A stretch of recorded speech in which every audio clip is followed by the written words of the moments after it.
All right. Hello, everybody. We are just getting started here on this week's live Hangout show. We're going to wait a few seconds here for more people to join us, either via YouTube on the Horizon Hobby Products channel or on Facebook on the Horizon Hobby page. We did also share this out to the eFlight Facebook page, as well as the Spectrum RC Facebook page. So you guys might be seeing it on those pages.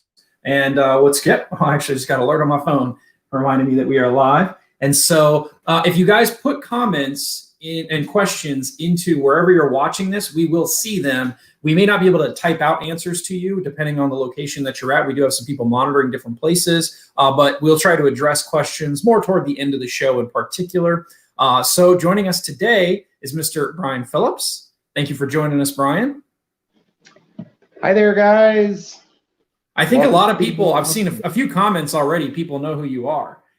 So a lot of guys probably already follow your YouTube channel. But before we get too far into things, I just want to remind everybody that we're going to take the first part of the show. We're going to interview Brian. We're going to ask him some questions. You guys are welcome to make comments if you'd like or ask questions in the comments. That said, we probably won't be able to address them until toward the end, once we kind of finish up the interview part of things. So I would recommend holding your questions to the end. If it's a question for Brian, that's great. You can also hold questions to the very, very end, which are just general questions about products or, what shows we're going to or events might be coming up, that kind of thing. And so, yeah, I see, wow, yeah, we got quite a few people, up to well over 100 now, and it continues to climb.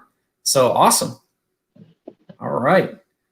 Well, thanks again for joining us, Brian. And for those that don't know Brian, if you go to YouTube and type in Brian Phillips, you'll find his channel there. He's got almost 78, almost 79,000 subscribers now. Yeah, just under 80 and 1,500 or so videos, some more tedious than others. Yeah. There's all kinds of videos. And so we put in the description for this live session a link to your channel so guys can click on that. And that's one of the best ways to support Brian and what he does is to go to his channel, subscribe, mash the bell to get alerts for when he does post a new video. You're constantly posting videos. You're posting videos almost daily, it seems like, lately. Yeah, that's what happens. That's a curse of vacation when you have this addiction. And my wife, she loves helping me with all of it. Does she really, though? She does a very good job of pretending. That's good. That's good. Yeah, I never hear her seemingly angry behind the camera. Anytime you do ask her a question, she seems pretty okay with it. She's well behaved on camera. Oh, how about off camera? That's when she speaks her mind to you, huh? Depends on how many boxes I have waiting in queue. Yeah, and I assume you have some waiting in queue right now? I don't know. There's at least one, but I've got, I don't know, 6 or 7 on the way too. So there's always a little something going on.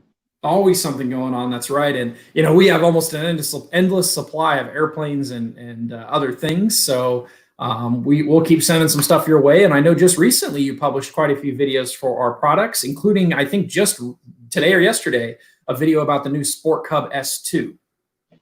That is exactly right. We just did that. It was really cool. I got to feature my son, Andrew, our oldest of 4, and he was flying with me, but only just fractionally because, of course, we don't want YouTube to get too bent out of shape about featuring children. So I have to still for him. That is a thing for those that are watching that don't know it. You got to be very careful, including kids in content or marketing your content to children, that kind of thing, which makes complete sense. They want to protect kids in particular. So that said, I'm looking at some comments here. Hey, this is an interesting thing.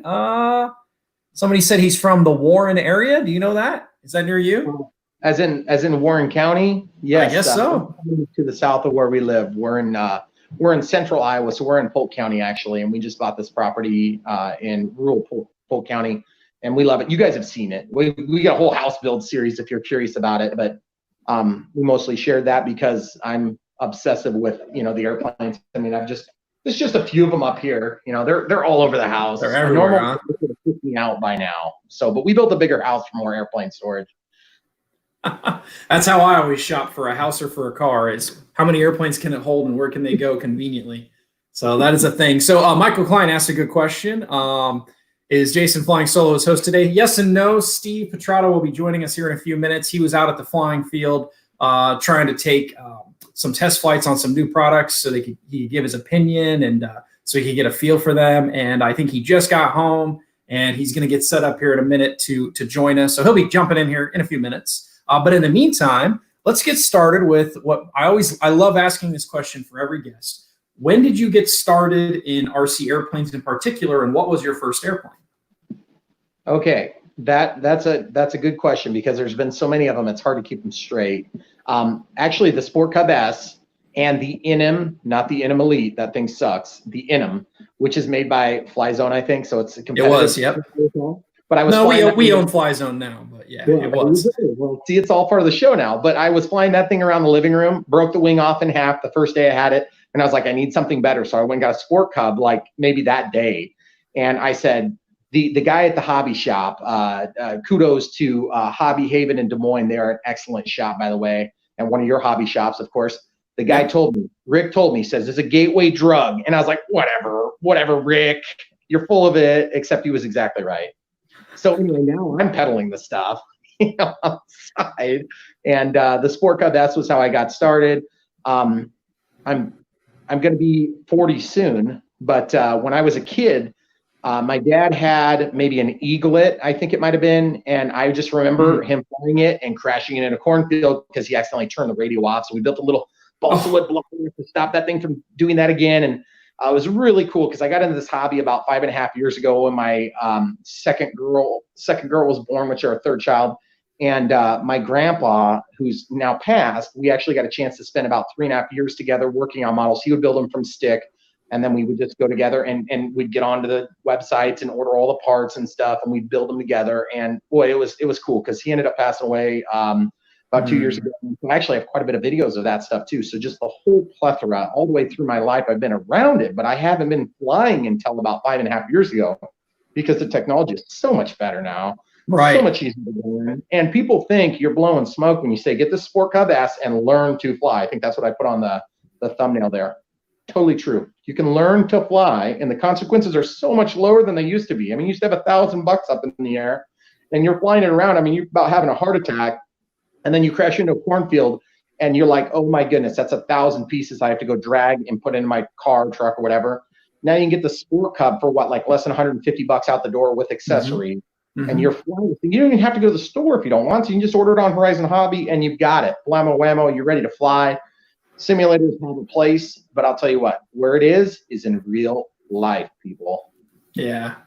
Yeah, real flight is as close to real as you can get, not in real life, but the Sport Cub S is a great real life product. So did you get that first Sport Cub S about 5.5 years ago then? Yeah, it would have been about 5.5 years ago. The one that my son was flying yesterday, I was flying the new one that came, that's the version 2. And then the one that my son was flying was actually one my grandpa had. And you know, he didn't really have any interest in flying. He just wanted to hang out with me. And that's what we did. It was really cool. It was really cool. It was a touching thing. And, you know, we had a good relationship before. It was just one of those things where it's like we never had like a great reason to get together. And then all of a sudden, you know, we shared this interest. So they moved from the country that they were living in. They moved into a small house in town, and they needed to dump a bunch of stuff. And I'm like, I don't need all these planes. And I mean, I'm talking like 50 planes. It was crazy. You know how it is. And so I got all these planes in my house. Next thing you know, I'm like, you know what? Hey, this is pretty awesome. I'm going to get into this. So bought the plane, started flying. Next thing you know, I got 2 gassers sitting in the basement still that I haven't even touched with them. And I mean, I think he had like a bird of time in there, 116-inch wingspan. That's a cool airplane. I mean, it's just the whole plethora of planes. And my appreciation for it has changed a lot over the 5.5 years. I've always been into airplanes. But boy, man, right now it's like, it's obsessive because I can get like 2 or 3 planes a week and I might be okay with it. You know, you can buy like 3 or 4, I'm better. You know, you bet 10, cool. That's too much. I know. I have a lot of airplanes. I can't even keep track of them. But real quick, I see Steve is in the green room getting ready to join us. He's laughing. You guys can't see it. All right. Let's see if he's ready to add to the stream here then. What was that? That was my reveal. Oh, okay. Yeah, you weren't on screen yet, so nobody got to see your fancy reveal. So a couple of people were asking why I was flying solo, and I explained that you were out flying while I was here working. Yeah, my hair's a little messy still, and just got back. But yeah, I was at the field testing some new cool stuff that you guys haven't seen yet. I know you have, Jason, but the world out there hasn't. You should tell us all about it. How you doing, man? I can't tell you anything. I can't tell you anything. I can only tell you that it went well. I didn't crash anything too bad. Nothing broke. No, no, everything's good. And yeah, looking forward to those releases. So, cool stuff. It's a good day to fly. It was. It's super windy now. It looks like, but it is. It was fun playing with the crosswind that is always at Eli Field. So Brian was telling us his history in the hobby, how he got started. His dad had, I think he said, an eaglet. Was that right? Yeah, might have been an eaglet. I'm not 100% certain of that, but I know it was a balsa build-up sort of project, and it was back in the day. It was like a SIG product, and he got it was a gasser. You know, I can't even remember. I think he was using nitro or gas. I can't remember, but either way, it's whatever it is. It is. It was crashed by the time we got it home. Yeah, yeah. And the hobby changed a lot. And then he said he bought an Inim Elite, which I kind of remember a little bit. I don't think I ever flew one, and I definitely didn't fly it inside. If I did, yeah, and then you went and got. Yeah, and then he went and got a Sport Cub S about 5.5 years ago, and that was when he really got addicted. Nice, absolutely, which makes a lot of sense. And the rest is history. So, kind of continuing along. So you told us about your first airplane, and then is there an airplane that kind of just changed everything for you? Is there a particular model that you're like, oh, I'm super in now. This is what I've always wanted to fly and try. Well, actually, you want to know what said I can do this? It's actually the Sport Cub. I took that thing out, and I didn't even know what safe was, sensor applied on auto leveling, whatever you want to call it. The AS3X, the basis of that. The safe, I turn this thing on, I grab it out of the box, and I'm like, this thing is going to get destroyed, you know, just like we were talking about earlier. It's like this CPP, man, this stuff's going to break in half as soon as it hits the first twig. I throw that thing across the yard like a lawn dart, just screwing with it, and the thing goes straight as a freaking arrow, and it lands on the other side of the yard, and I'm like, what just happened? I'm in love. Next thing you know, I'm flying this thing around, and I'm thinking, man, there's a lot of different things I could run into around here. So, you know, so I proceeded to start running into things. But yeah, I think I bring through 7 motors on that particular plane. There's brushed motors. I went through 7 motors. Eventually, I took my Habu UMX that I had killed because that's a really bad second plane. Yeah. And the UMX was safe. I don't know why they put safe on that thing. But anyway, I took that out, made it into a brushless configuration, and I just loved it. And I flew the heck out of it. This is back when you had the Carbon Cub SS UMX. And of course, I ended up with one of those too, and I loved it. But I had to advance to that level so I could get out of the safe and go to the S3X. And you know, now I would say I can fly planes, you know, without stabilization. But I like stabilization. I think it's cool. A lot of the old timers hate it. I love it. I think it's great. It makes them look real. So yeah, there's pluses and minuses. You know, Steve's heard it all too. Right? we talked about that a lot last week, but yeah, it's I'm all for it, as I think you know too, Jason. It's my dog's playing with the loudest possible toy he can, other than a squeaky toy in the corner, slapping it against the wall. But yeah, that's the joys of working from home. Yeah, so the AS3X stuff for me is all I feel like you have to have it. Every airplane I own, even if it's giant scale, has some sort of stabilization in it. So I'm all for it, man. It's good stuff.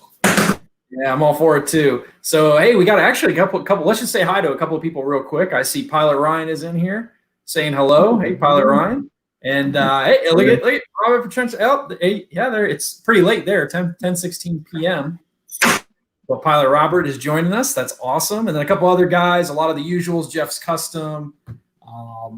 Yeah, a lot of great people here already. So again, I think a lot of people know Brian, already know your YouTube channel. And tell a little bit about your YouTube channel. When did it start? How did it start? Why did it start? Okay, you want to hear the stupidest answer you're going to hear all week, okay? Yeah. I started my YouTube channel because at the time I had a Samsung Galaxy S5 work provided phone, and I didn't have enough memory on it to store all these videos of these planes. And I was like, you know, I don't want to use up all this memory for these stupid planes, you know. And I'm like, I'm just going to start a YouTube channel, and I'm just going to put these things up here and see if it bites. And sure enough, next thing you know, maybe a year later, you know, like when you're doing a YouTube channel nowadays, it's pretty hard. But back then it was easier to get in because you could monetize anything. You could throw whatever you want out there. And next thing you know, I got this Airbus A330 video that kind of goes viral. And so it really helped to grow the channel. It's like 30 million views now, which is crazy. And so from there, it was just all history. And then it was just one of those things where I'm not sure if it was just a rapport that I built with different people within the modeling community. And I was never into clubs. So my club is YouTube, guys. It's always been that way. I mean, I love teaching people about stuff. I'm an industrial scale technician by trade. So I work on industrial systems. I write software for those guys. And then I install heavy equipment and do all that stuff, drive big trucks, cranes, all this stuff. But what I do, a lot of what I do is I take technical stuff that's complicated and I try to simplify it so I can sell it to the customer because they need it. And they don't even know they need it, but I tell them they need it and then they do it. So that's what I do for a living professionally.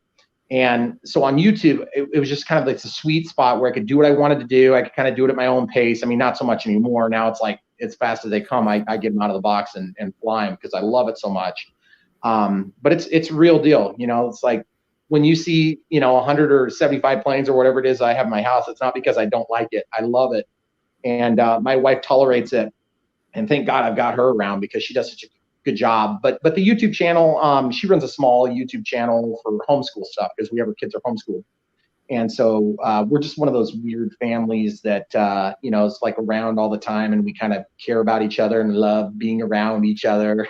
But the whole YouTube thing just kind of, I don't want to say it was, I don't think it was anything too incredibly out of this ordinary. I mean, it's a YouTube experience. And I always love it when people get on and they're like, man, that video was too long, or that video was too short, or that video was too this or that. And I'm like, it's YouTube. You just make your own video. I'm sure it's going to be better. Yeah. So we just love it. It's been really fun. And, once you get on YouTube, start making a few bucks, you can start funding your habit, which is kind of what I did. And so I was able to offset the hundreds and hundreds of dollars a month I was spending. And so my wife didn't divorce me over that, which is always handy. So we're pretty much to the point now where it's like, this thing is, I don't know, I don't have brakes. I can't stop it now. So it's great. It's a good place to be. So, and thank God for the subscribers. We have great subscribers, tons of viewers that come in. We're just trying to, share this awesome hobby with people. And, there's a few different guys on YouTube and families that are doing this. And so, as far as I'm concerned, any growth in this hobby is good. It's good for everybody. It's good for guys. It's good for us. It is good. It is good. Yeah. I think Pilot Robert says the same thing. Thank God for a YouTube channel. And here's a good question from the audience. Let's get this one really quick because you kind of spoke to this. Here we go. Did you build a new home to facilitate your hobby? We did to a certain extent. Part of, I mean, we've been looking at this property. We looked for 7 years, and right before we got this, we looked at another property, and it had a 1,000-yard shooting range on it too. So just another thing I like to do is shoot guns. So I mean, all these things that I like to do, the government likes to regulate, so it's great. But in this case, it's fun. I built this property out here, and it's not because we had an awesome neighborhood, and back when the FAA drone registry was just first coming out, I was flying in the neighborhood all the time. People were always constantly griping about it. Online, but my neighbors loved us. We got along great with our neighbors, but when the neighbors started to turn over, it got a little bit more complicated. We had permission to fly across the street at the community college, and we had the building manager was in charge of the building. He was like, "Yep, you can fly here. Just gotta be careful." And I was like, "We have insurance. We're covered." So it was an awesome experience. We loved our neighborhood, and we just kind of outgrew it. We had 4 kids. Now we've got all this room and space, and room for more kids in case my wife is listening. But we kind of outgrew that. So the hobby was a part of it. The driveway was definitely, I don't want to say it was driven by that because it's a driveway, but we wouldn't have probably paved the driveway. We'd have had a gravel driveway if we weren't doing this. Mm-hmm. But I mean, that was interesting. And then I drive a big truck for work, so I did port thick. So almost like county highway driveway. So, but yeah, we did build the house and part of it was for that. Part of it was just, we wanted to be in the country. And then part of it, of course, was just expanding family. And we're really glad we're here now because with this COVID stuff, man, I would have been going nuts in town. So we're loving it out here now. That's cool. Yeah. So I think a lot of people, and Steve included, tend to buy a place or fix up a place and create storage specifically for airplanes.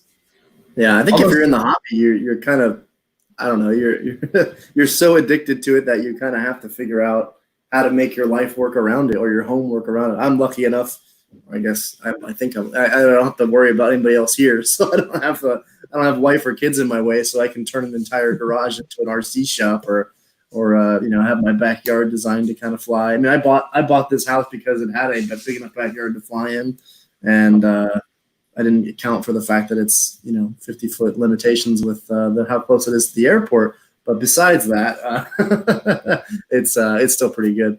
But I think a lot of people do that. I know several people at Horizon have bought homes or built areas or specifically shop for something that supported their hobby. So it's pretty common, I'm pretty sure. Yeah. So I see some other questions here. A couple other comments. Beautiful property, and guys have all seen your house. I mean, it's in every video basically because you're flying in your front yard all the time. Right. Yeah. It used to be across the street at DMAC. We had a 375 feet curb to curb was our runway, which was awesome. And it was paved, but there were some potholes. Like you could stick both feet in the pothole and you would go about 4 inches. So if you land on top of that pothole, it's like bye-bye plane. But the thing is, that was an awesome place. And this building looked like an airport. So it was just a perfect backdrop. So we loved it. We had different, crosswind landings and things like this. But then there was an event or something like that going at the labs facility. It would complicate things because, of course, the parking lot. But ironically enough, we'd always get gripes about, AMA and, that's not an AMA approved site. Funny thing is, it ended up becoming an AMA approved site, just so you guys are wondering. Not because of us, because of the drones of all things. So the drone pilots ended up petitioning and they got an AMA site approved just on the other side of the grassy knoll there. So, guys, if you're watching this now and you want to fly, you got to be advocates. You got to be nice to the people in charge, even if they're not nice to you. And you got to be nice to your neighbors. You got to have relationships before you do this stuff. Otherwise, you're just going to tick people off. And if you tick people off, do the right thing, get out of there, because you need to find a place where you're not going to tick people off. Otherwise, you just hurt the hobby. And that's why we were so fortunate. We had great neighbors. So that is good. It's always good to have good neighbors. I like this comment from Michael Klein here. Brian, you need to have the power company bury the power lines in front. That was a $35,000 option, by the way, those power lines, and we had to pay $10,000 of it. So I don't know what it would cost to direct burial that, but I'm assuming it probably would have been like $200,000. That was it's about there's 10 poles in that configuration, and when they came out and did it, I complained that they didn't tension the lines enough.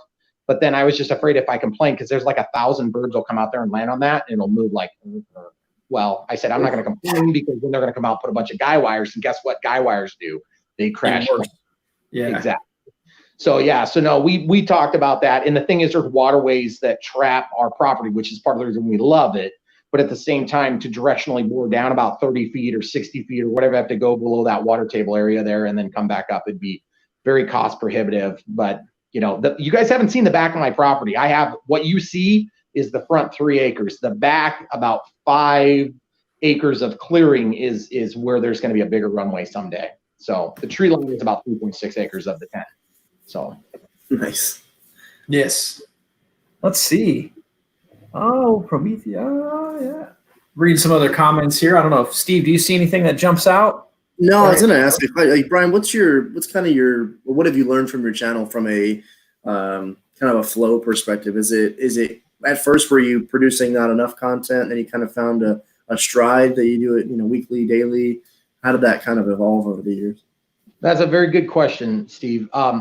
What I learned is that YouTube has a certain soak point, and it depends. See, my videos, I'll make a video 3 hours long, which is ridiculous. Nobody ever watches a 3-hour video. I mean, it's like a feature length motion picture, nobody's going to watch all that. They just watch what they want to watch. I put the timestamps in there. I'm not about having, 100% watch time. I don't care about that, YouTube. If you're listening, I don't care, YouTube. If they watch 5 minutes of the video and they're satisfied, great. I'm happy with it. I don't care about thumbs up. I don't care about thumbs down. I just care that people watch the ads. No, really, it's all about soak time. If you put up a video and it's there for 2 or 3 days, and that's usually about what you're going to get your maximum on it. And then there's sometimes I'll do like a stupid review,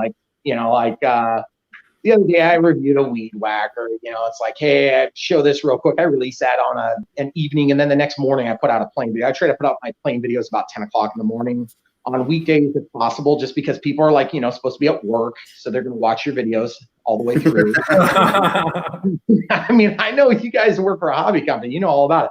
But anyway, plus Oh, they're yeah. on the computer if they're watching it, so they can order from the, the links and things like that. I mean, obviously the links help people like us and, the other people that do hobby stuff on YouTube are going to have links. So if you buy the stuff from the links, it helps support the channel. Of course, you're supporting the companies that provide the stuff, and it's a win-win-win. Everybody wins. I have you guys watching the channel. I'm sharing the tips and tricks that I've learned, and it's not like I'm some master genius of RC or anything. I'm just a normal guy that has normal family life and normal full-time job, and it's just I'm just out doing it. And you can watch me try it first. If you think I have a bad time with it, maybe you won't want to buy that one. You buy something else instead. But that's I think. But in terms of what I've learned, just lots of content, spread a wide net, catch as much as you can. Those are the things I've learned. Yeah, well, that's good. I think a lot of people start out in whether it be YouTube or TikTok or you name it. They start out and they think it's going to be, I'll post a video a week or something, and you quickly find out in today's world that if you don't have content several times a week or a couple times a week or whatever the frequency that works best for your channel or type of channel, you're just not going to make it. And sometimes at first it's really tough. I did an experiment earlier this year where I was like, I'm going to make a Instagram for my dog, and just to see like how spikes happen, right?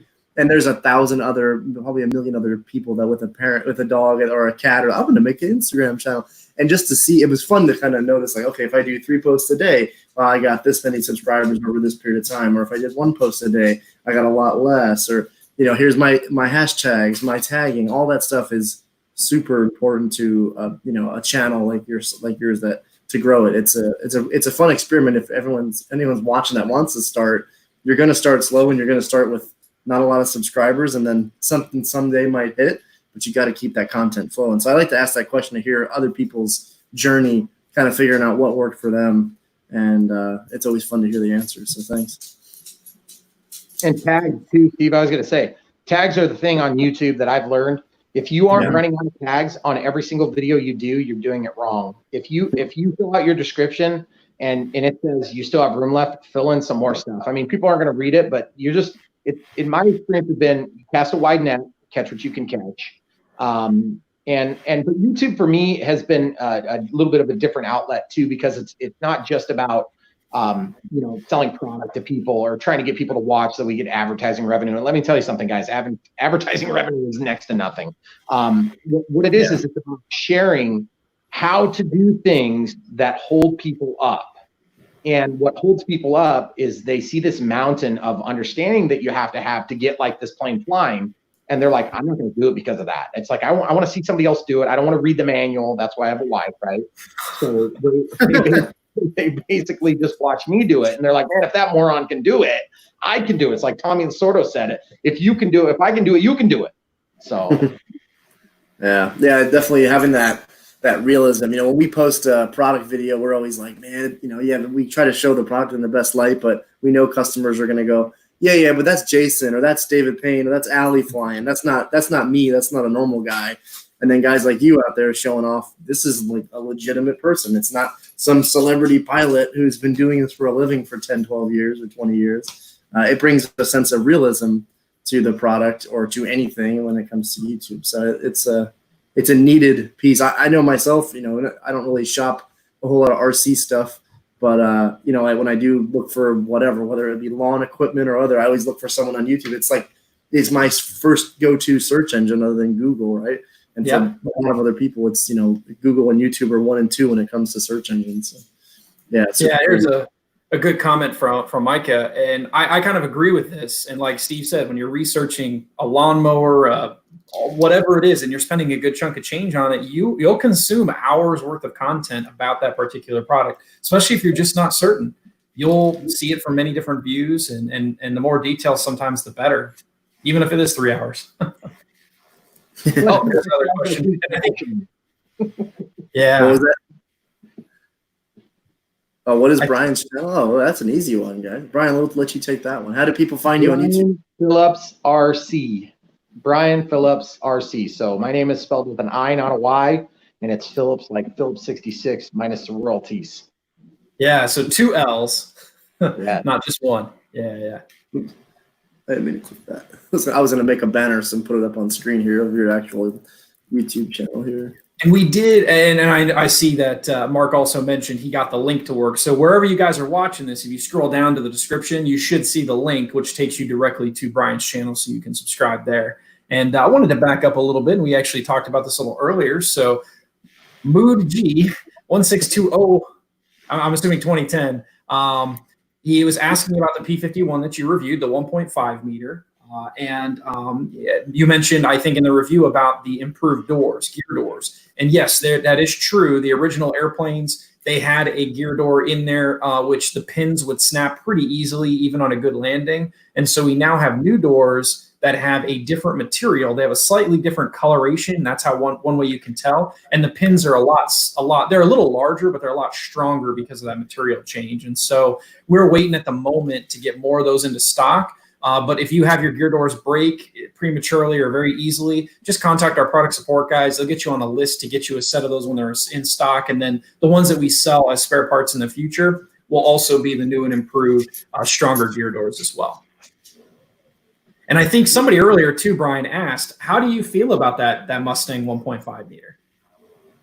I feel like I'm more nervous flying it than I do the 1.2, which I didn't talk about that in the video.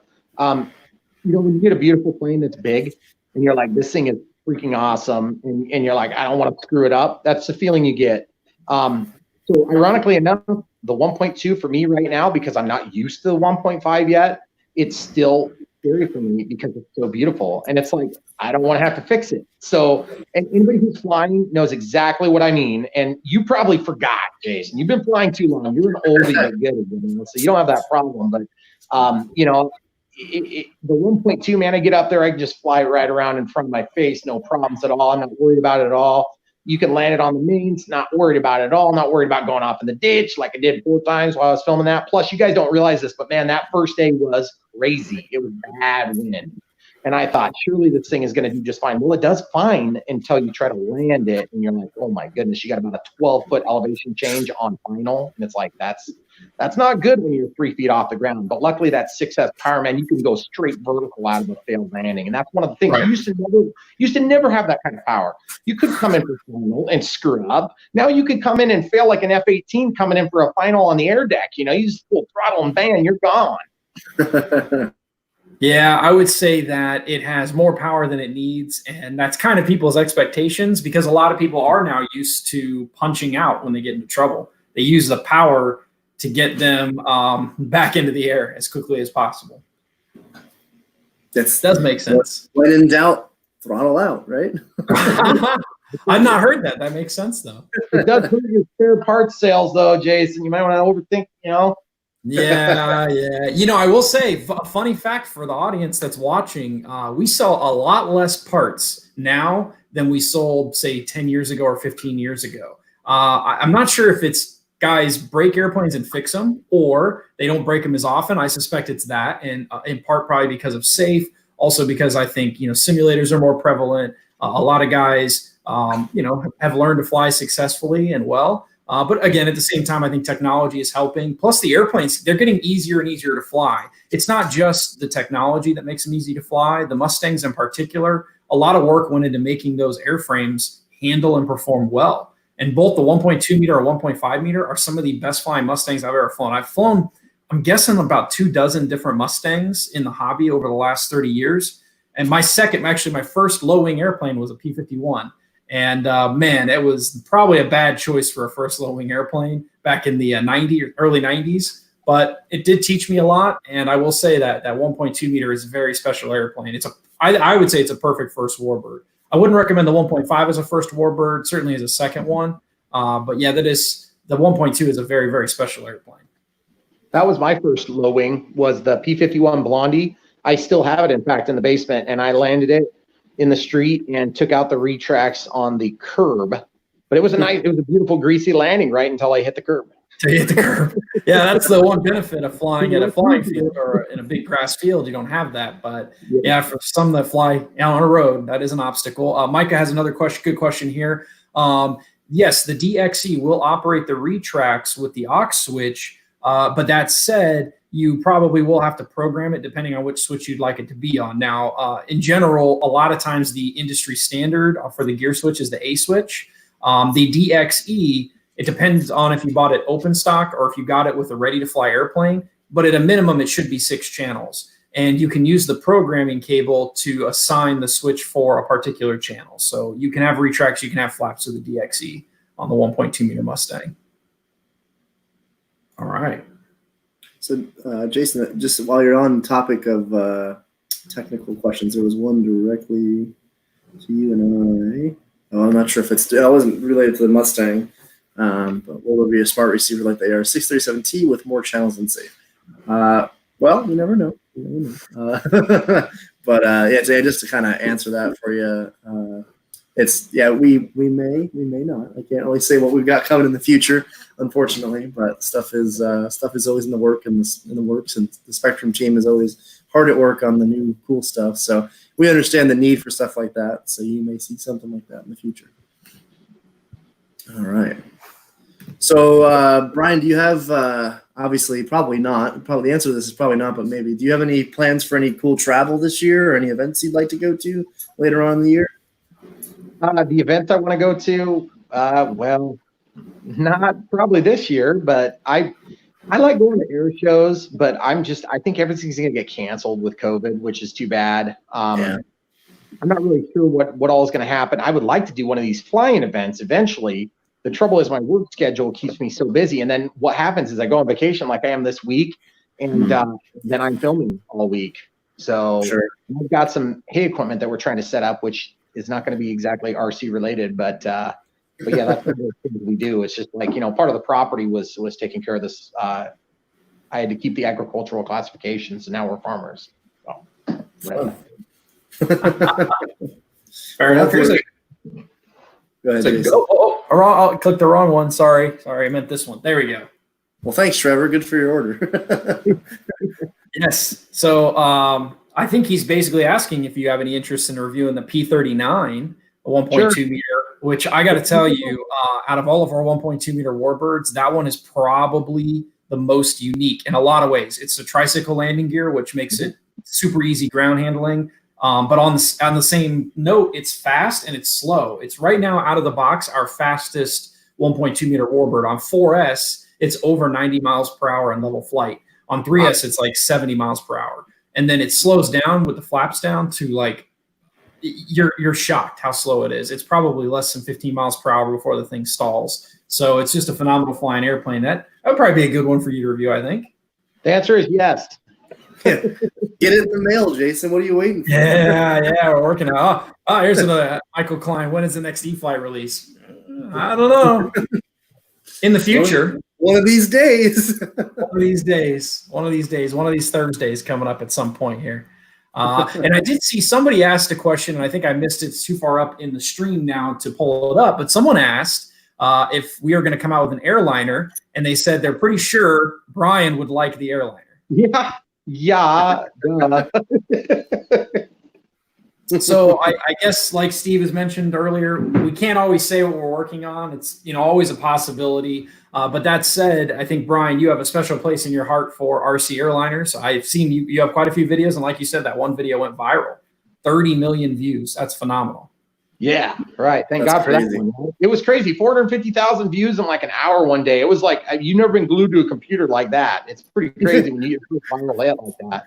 Yeah, watching your Google ad spend account go.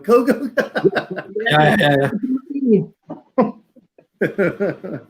That's cool. So, question. Actually, this was a good one for all of us, as for conversation's sake. I think I missed it. I scrolled up to it. It was basically like, what type of plane do you guys like to fly? Oh, there it is. RC. Look, what are you guys more into? Speed, realism, and does size really matter? That's always a fun question. But so yeah, let's let Brian take his stab at this. Speed or realism? Well, first of all, I'll handle all the innuendos, RC Stinger. Thank you very much. But no, in terms of I like scale flying, I like general aviation real well, but I like it all. I mean, I review all the different stuff, and I like flying a lot of the different stuff. What I don't like is when I get a plane that has bad lines. Like, for instance, you'll find your cheap Chinese stuff and it doesn't have good lines. I still like flying it, but it doesn't look right. That's part of the reason why I tend toward the Horizon products, because they're the best. They're always good. They actually pay brands to use their planes, guys. I'm just look. I mean, they're actually branded, so they paid royalties to those companies so that they can look right, so they don't have to be Boeings. Interesting names. Although I really do like that plane, Horizon. Cover your ears. No, airplanes scale. I like them flying slow. I like them flying scale. If I can fly an airliner slow and close so I can see it, it's awesome. That's what I live for in RC. Cool. Jason, what about you? So if I had a choice, I would always fly larger models, but there's a lot of practical obstacles there, transporting the model, obviously the expense of the model, but I would lean towards scale first and foremost. There's just something amazing about making a beautiful landing or, an amazing, beautiful low pass with an airliner or a warbird or something like that. And honestly, it's not even about going super fast. I just like it to look as realistic as possible, try and get that scale speed as close as possible.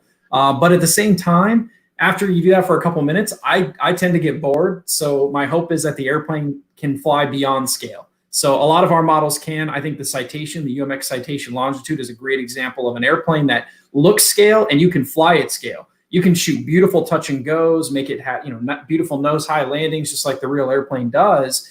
And then you can pour on the coals and do point rolls and knife edge and inverted flight or crash it like I did. Some people saw that in the video. It's just a lot of fun. And that's one of the benefits of a lot of our models. We don't just go with a sexy scale shape and an easy scale flying model. We always try to give it capabilities even beyond that. So guys like me don't get bored doing it one way or another. And we try to make sure our models appeal to the widest market possible. But yeah, I guess if I had my choice, I would have a giant scale airliner. I honestly would. Preferably EDF, probably not turbine, just so it was, very, very reliable and didn't ever have to worry about fueling it up or anything. There's a couple out there in the world, not a lot. And man, I wish I could get my hands on one of those. Well, you definitely went from Jason to the salesman Jason there in that same time. But it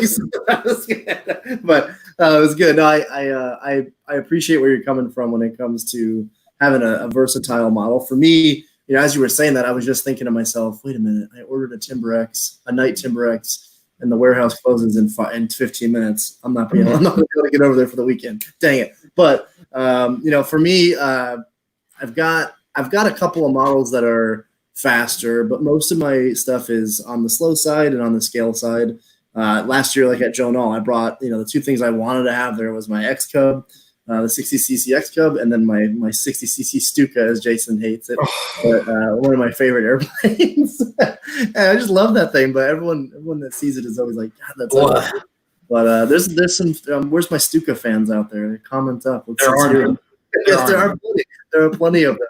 Not enough to create a product for it, but hey, it's a cool airplane. It's not a Horizon, it's a Phoenix model, but it's certainly it's fun. So for me, it's a little bit of the versatility, having the ability to go out and throw something in the truck and go out and fly and come back in 10, 15 minutes. But when I do have a weekend or a Saturday, a full day to go out and fly, I definitely bring out the big stuff, and I just I'll fly the X Cub, half the day, and the Stuka a few times of the day.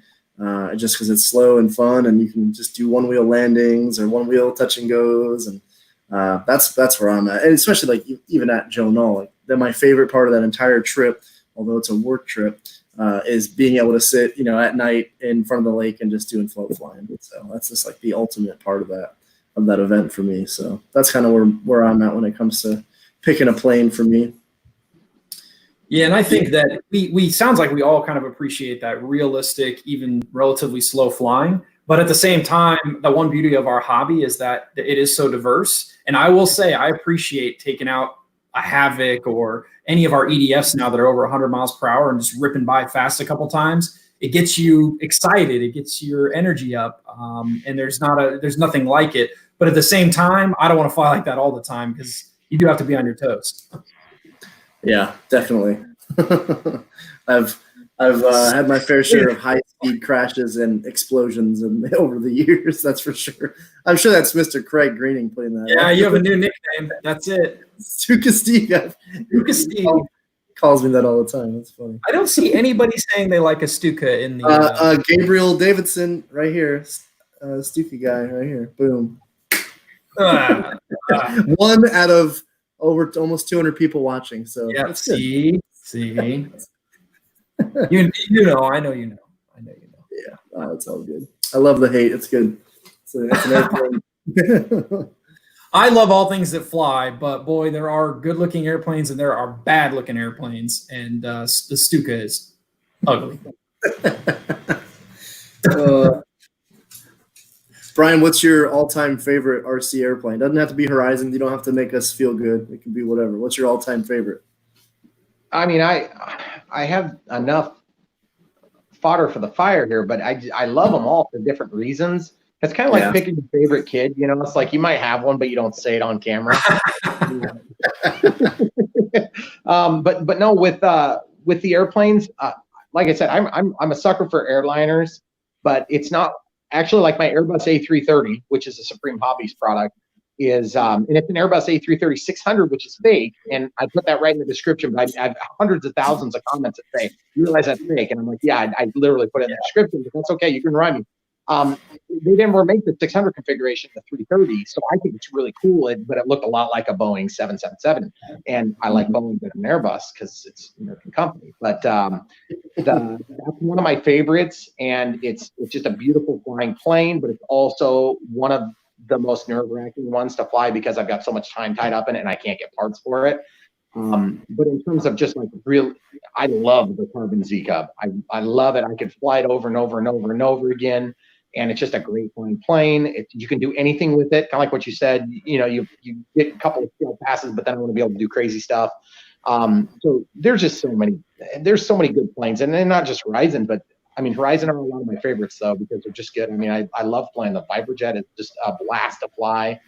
High speed passes, invigorating. That A10 that is just a sweet plane. I mean, it is beautiful. You can sit it down on the landing gear, and it just gives you all sorts of flexibility. You're not going to destroy it if you have an off perfect landing. So I mean, there's just on the spot. I would say if you said you have to take one plane out in the fire, well, I'd be like, okay, well, I have 4 kids. I'm going to take the kids. But if I had one plane I could get before the fire, burn the house down, I'd probably take the A330 because I can't get it. But yeah, I'm sure you guys kind of have the same scenario. Too many to pick one, right? Yeah, too many. Yeah, I've actually never met anyone who only has one airplane. Once they learn to fly and they're very comfortable in their skills, they tend to have 3 or 4 different models at a minimum, because a lot of airplanes offer different flying experiences. That's the beauty of this side of the hobby. You know, every airplane is different. And so there's a lot of variety in the way they fly, the way they look, and the experience they offer. Yeah, I mean, it's the same thing with other hobbies, right? Guns, motorcycles, you know, you name it. You got to have the right tool for the right occasion, or the right feeling, or whatever you want to call it. Yep. So, yeah. Well, let's shift gears a little bit. Cut trees down. Say that again, Brian? Some people use their guns to shoot trees down. I did that recently. So if you want to watch.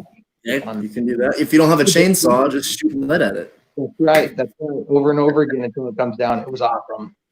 I used it for a bridge. It was dead. I didn't kill a tree. Nice. Well, here, let's shift gears. Michael Klein had a question. Tell us about your full-scale flying, Brian. Jump into that. I'm going to go make sure my dog's not ripping the house up, so I'm going to pull myself out of the stream for a second, but I'll let you take the reins here, and I'll be right back. Okay, full-scale flying. Guys, you see my picture. I've got the headphones on. I'm in a plane with my dad, who is a full-scale IFR-rated pilot, just private pilot. And at the time we were flying, and I think I have final on Des Moines International in my my real plane videos playlist. I have a lot of playlists on my channel if you haven't figured it out yet. And if you're ever watching, you can check that out. It's pretty cool, but it's just in a small plane. And my dad belonged to the club, and so we were in that. It was a Mooney, and it had been refurbished, so it's really nice inside. And but I am not a pilot by trade. I am not a private pilot. I'm not licensed. I do own a plane. I had a subscriber give me a plane. So for any of you guys who get things on YouTube, you didn't get an airplane and I did, which is awesome, by the way. Thank you. Thank you to Raymond Coons.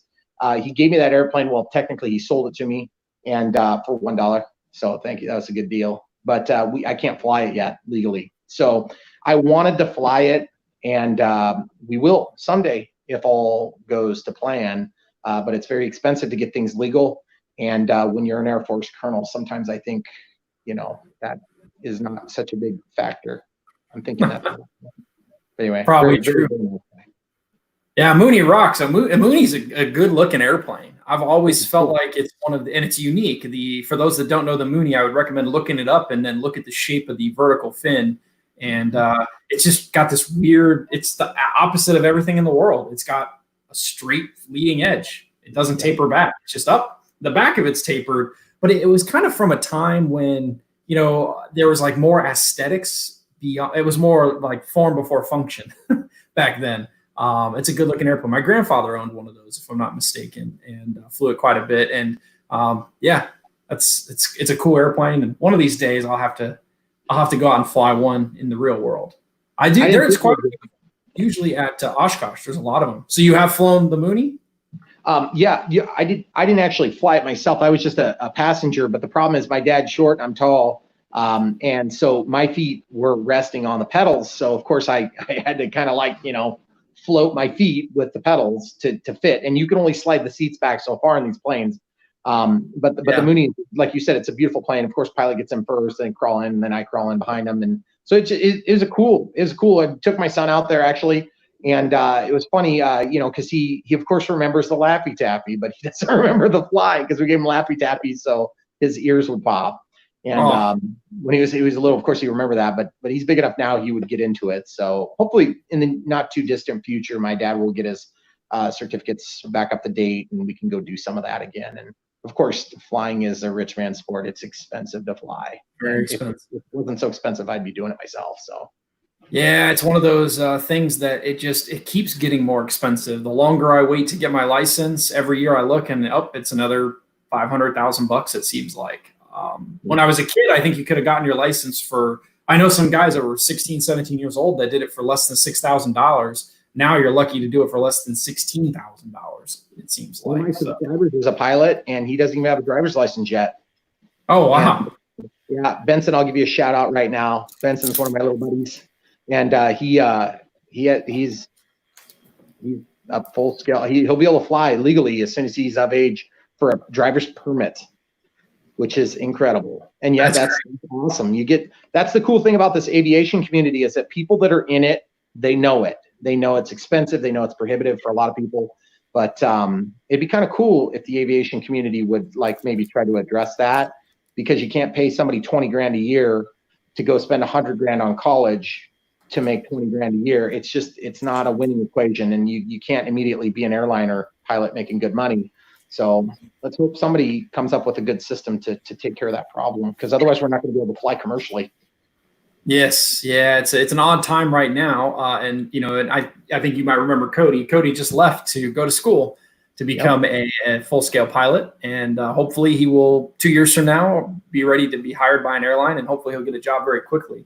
And hopefully the whole industry rebounds. I know that it's a lot of people aren't traveling right now, unfortunately, but let's hope that changes in the next couple of months. It will.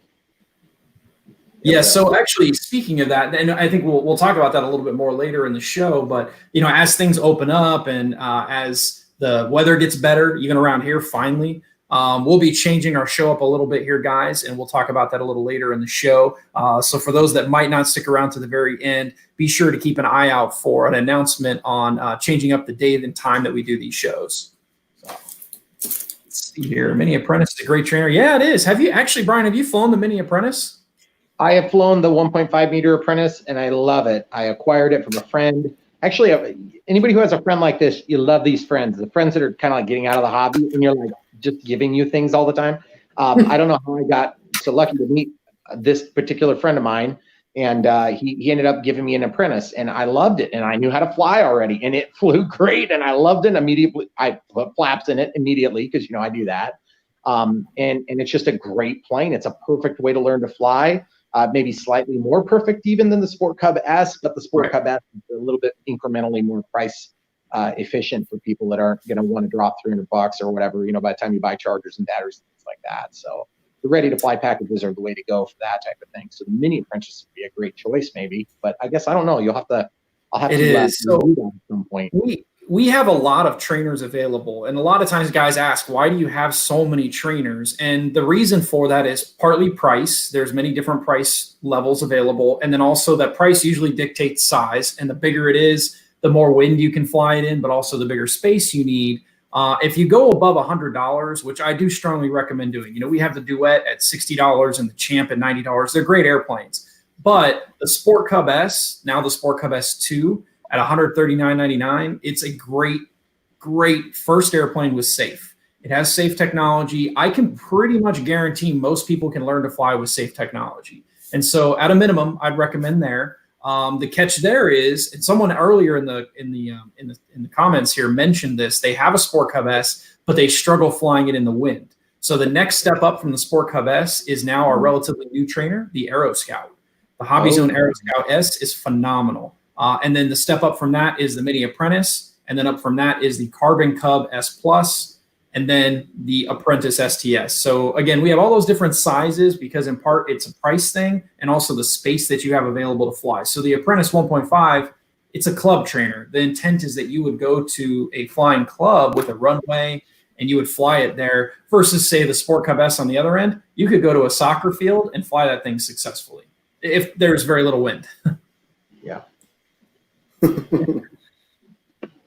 There's a question here. This is a good question. I think we can all kind of address this, but Brian, you go first on this one. First EDF. Ooh, that's a good question. It kind of depends. People ask this a lot. EDFs are so similar in flight characteristics on the new planes, but if you're talking about like a jet type EDF, the Viper jet is not a bad choice. It's still pretty fast. So if you're trying to get into EDF, people put EDFs on gliders and things like that too. So it just kind of depends on what aircraft it's on. But if you're talking about a jet, the Viper jet is a great place to start, but I still would not make that your first plane. Right. It's going to be a more advanced. You're going to need a longer runway. You're going to need more expensive batteries. You're going to need more expensive transmitter setup. These types of things are things you want to definitely. Here's what's not a good first EDF. Habu UMX 180, because that's what I started with, and I constantly crash that thing. I destroyed it so many times. I got sick of it and tore it apart and made it into the Sport Cub Habu, and that was awesome. So, what do you think? What do you think, Steve?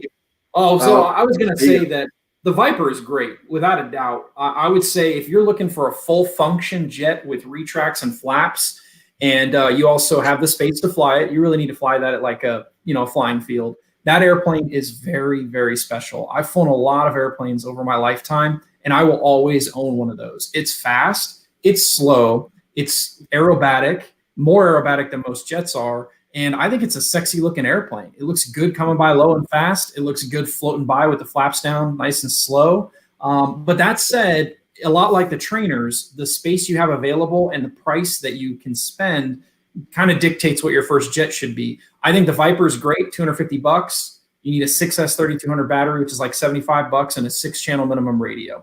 But if you're looking for something less expensive, or let's say you want to fly at like a couple soccer fields, the F-15 64 millimeter is a phenomenal first jet. It's not what you'd expect. You wouldn't think F-15 is a great first jet, but that particular model, because it's so lightweight, has kind of like a lifting body to it. So it's got very light feeling wing loading, so to speak, is a great model. And it's sub $200, and it uses a 4S 2200. So those would be my top 2 recommendations. Yeah, I was going to say the same, so I'll change my answer up a little bit. But I would definitely second the Viper. We, as a second story for that, when we had a bunch of our retailers out for our C-Fest last year, we did a thing called what did we call it, Jason? What was our Try Me? No, the dealer. We had our dealer convention. HCP convention. Yeah, so we had our anyway, not relevant, but we had our dealer convention prior to RC Fest, and we had a bunch of our top retailers in town, and we took them out. We let people fly, and a few of them got to fly the Viper, and it was fun to see. You pop them in the safe and let them go, and they're like, I've never flown something this fast, this agile, whatever. Let alone they probably have flown like an apprentice or something. And every single one of them were successful. We had them on Buddy Box, of course. And then we gave it to Sean O'Brien, our VP of sales. At the time, he was our brand new VP of sales. He came from a completely different industry and had no RC background whatsoever. So I was, of course, going to watch this flight and see how it went. And he learned quickly that if somebody tells you to pull more elevator and you don't know what that is, you don't do the right thing. But he bounced that airplane so hard. I was like, surely it's done. And I think it bent like a landing gear. But I mean, we're talking, when someone said pull elevator, I think he actually just kind of pushed the sticks for. He didn't know what to do. And it was, straight on like boink, and it still kept flying. And I was impressed by the airplane at that point.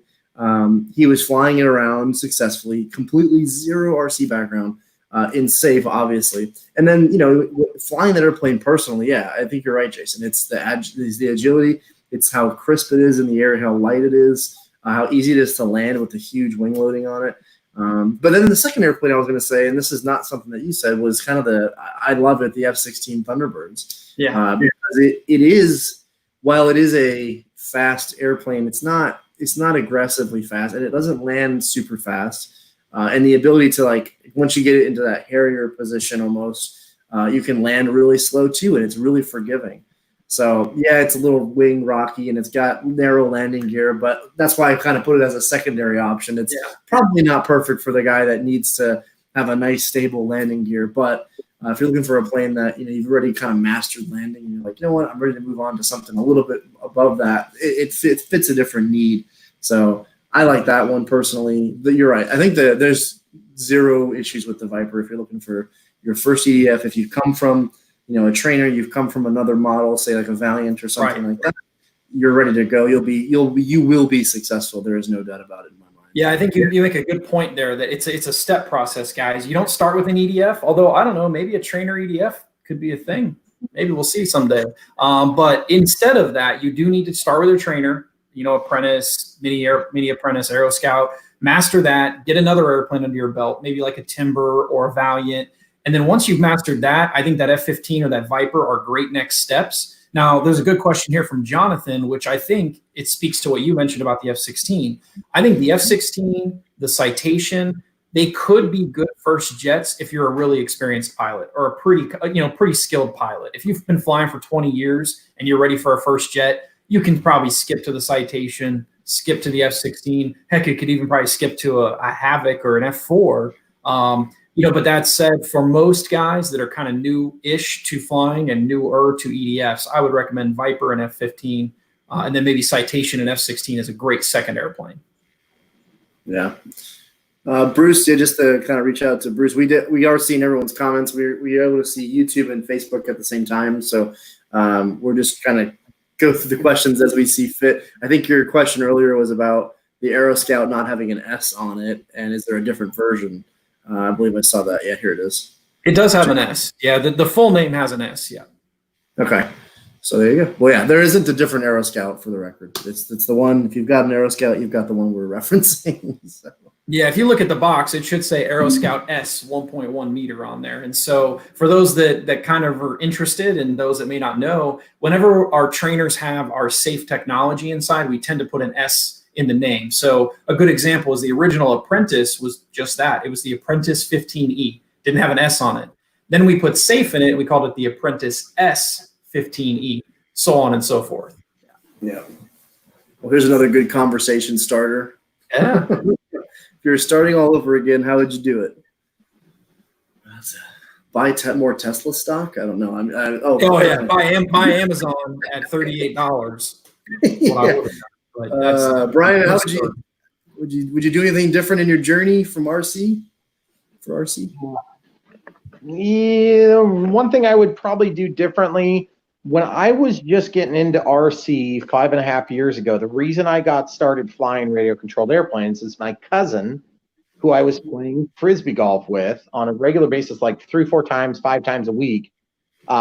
As you know, if you play frisbee golf, you play when you would otherwise be flying radio controlled airplanes when it's cold. Nice. Yeah. Exactly. And so he moved to marry his wife, down in Missouri like a jerk. So he forced my hand. And if he would have done that before, if I would have gotten out of the frisbee golf and gotten into the radio controlled aircraft a few years earlier, I think I would have absorbed a little bit more of the transition into SAFE. I would have been a better pilot by now. I probably would have been doing all the same stuff. It just would have been a different time in my life. Probably a little bit more time with my grandpa before he passed. But other than that, I mean, I'm really happy with where things are. And I mean, it's you're always learning. You're always learning. Doesn't matter if you've been doing it for 20 years or if you just started last week. You're always learning. Every time you crash, you learn a lot more from crashing than you do from flying successfully. And so I've learned a lot. Yes, you learn a lot from crashing. I would say that I started in 1990, so it was a long time ago. And the one thing we didn't really have in 1990 were flight simulators. There were a couple very rudimentary, and then a few years later, I did finally get one. And at its time, it was still considered not great. But if you have a computer, a PC, buy Real Flight first and foremost. Even before you buy your first airplane, we have virtual flight instructor lessons in there that'll teach you to fly them. We also have our most popular trainer in there. So our trainers. So the Sport Cub S is in there. The Apprentice is in there. The Carbon Cub S is in there. So you can learn to fly those airplanes on the simulator, then go out in real life and buy one of those. And I can almost say with 99.9% certainty, if you have an airplane equipped with SAFE and Real Flight, you're going to learn how to fly. Even without the simulator, with SAFE, you have a very good chance of succeeding. And that would be my recommendation. Buy Real Flight, buy an airplane with SAFE, fly in no wind. Yeah, for me, I've got a couple different thoughts here. I mean, when I started, I had a simulator, sure. But what I think if I had to do it over again, I would have stayed with one type of aircraft or one, I was both a heli guy and an airplane guy. So I kind of jumped back and forth a lot. And I would spend a year on helis or a year on airplanes or 6 months here, 5 months, whatever. And that really slowed my progression in both, right? So I kind of was decent or moderate at helicopters. And then when I was working with the Blade team day in and day out, I spent all my time with helis, got much better at them, still not very good at them, but got much better at them. And then I jumped back. And now I'm playing more on the airplane side. I think that was not a flaw, but just certainly I could be so much better on airplanes if I was focused there. And then the second thing was, I think the simulator, and then I was going to say the choosing something that isn't above your skill level initially is a huge piece. And I think many people, and this wasn't me, so maybe it's not a perfect answer to the question, but many people will jump into something that looks cool or that they think they want or they think they can fly, and then they're unsuccessful with it. And as much as it's not cool to fly, a Cub or a trainer, if you do and you learn the tenets of RC and the basics of it, you're going to be successful, and then you're going to be able to progress that much faster. I've seen a lot of people join the hobby, they invest their money, and then they get something, they crash, and they're like, you know what, I'm going to go play golf, and then they're not in the hobby anymore. So for me, that's a great piece of advice. Maybe not exactly answering the question, but that's kind of my approach there to having to do it over again.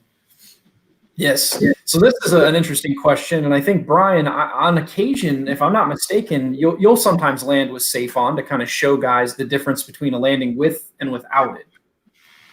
Occasionally I'll throw SAFE on just to show people. I'll throw the radio. The other day, that wasn't a horizon product. I laid a transmitter down on the ground and walked away.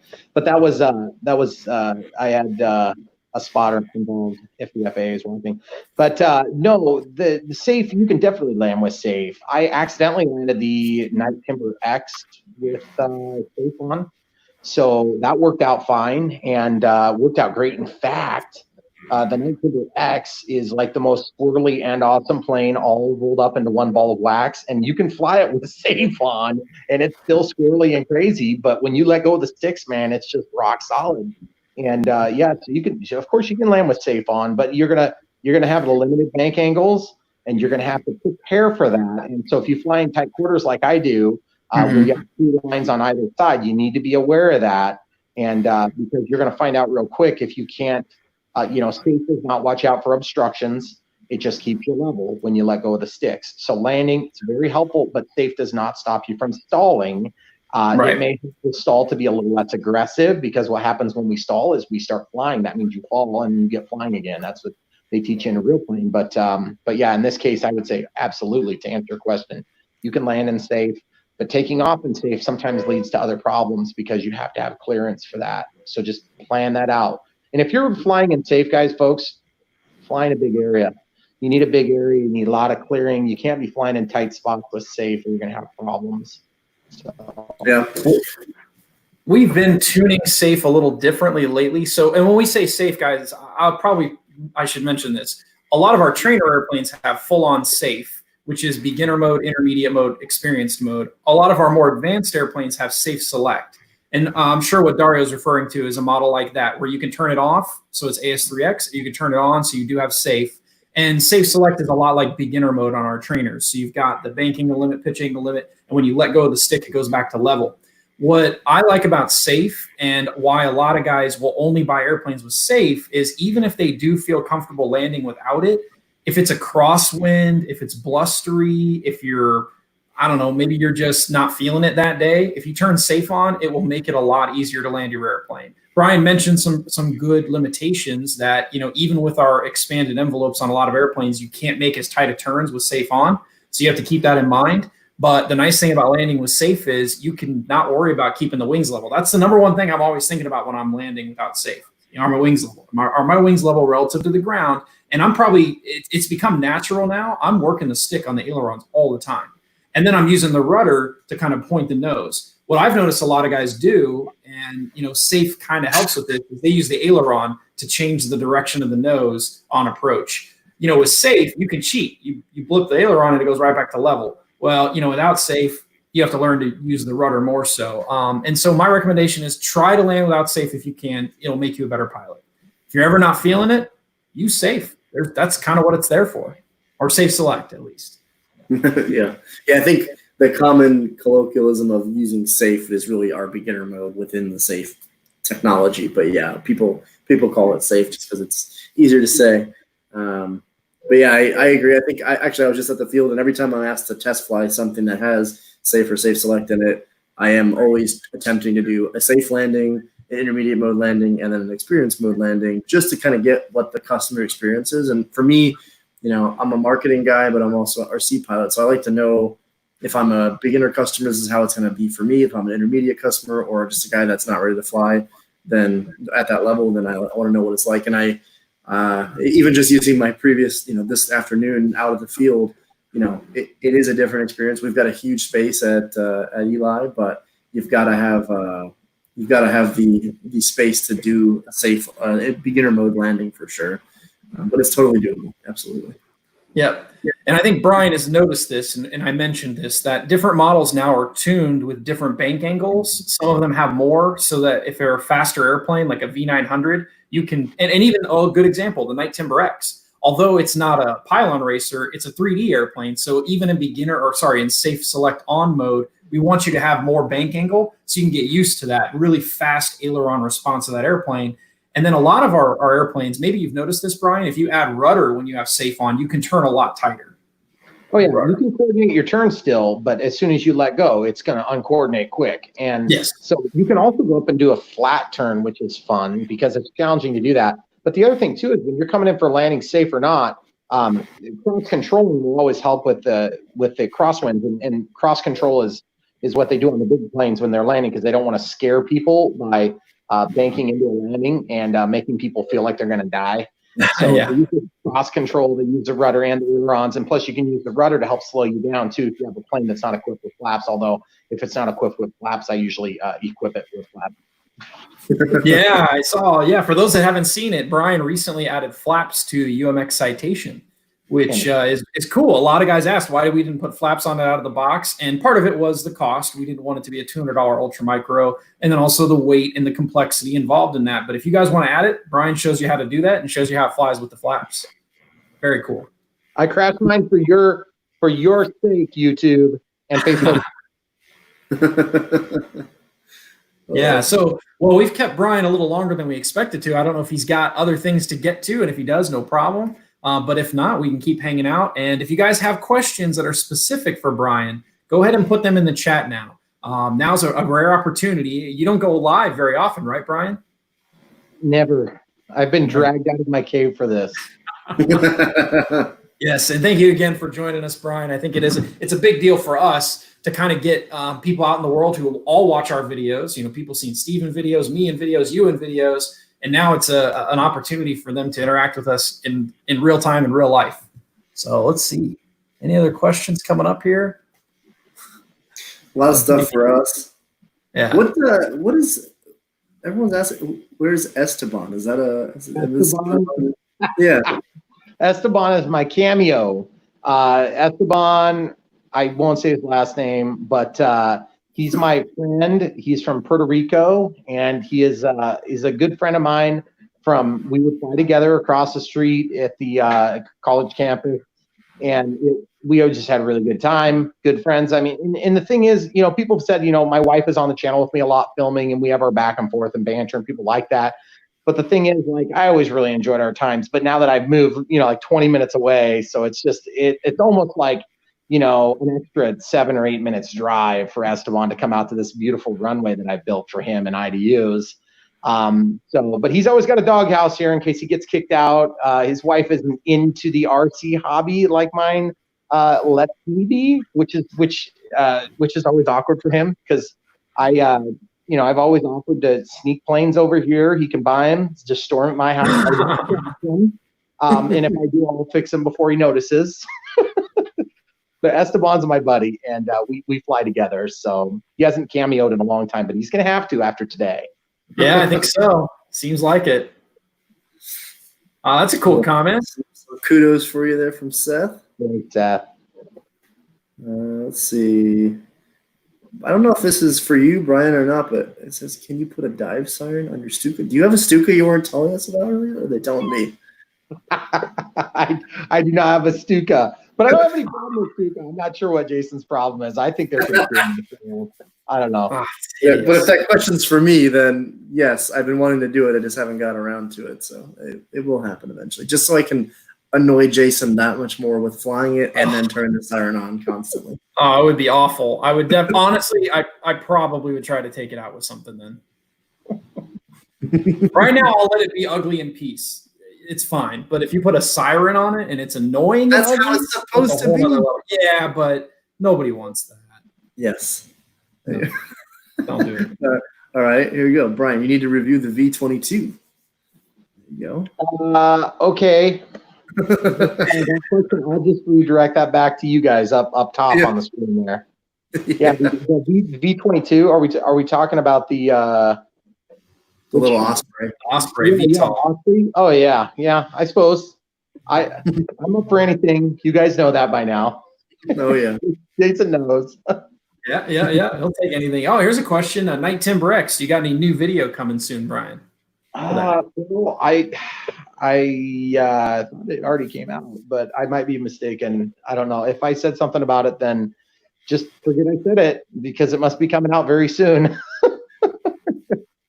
I don't have my schedule in front of me, but if I filmed it the other day, so it's going to be awesome. It might be up there. So if it's not already on the channel, go ahead and look. It should be there.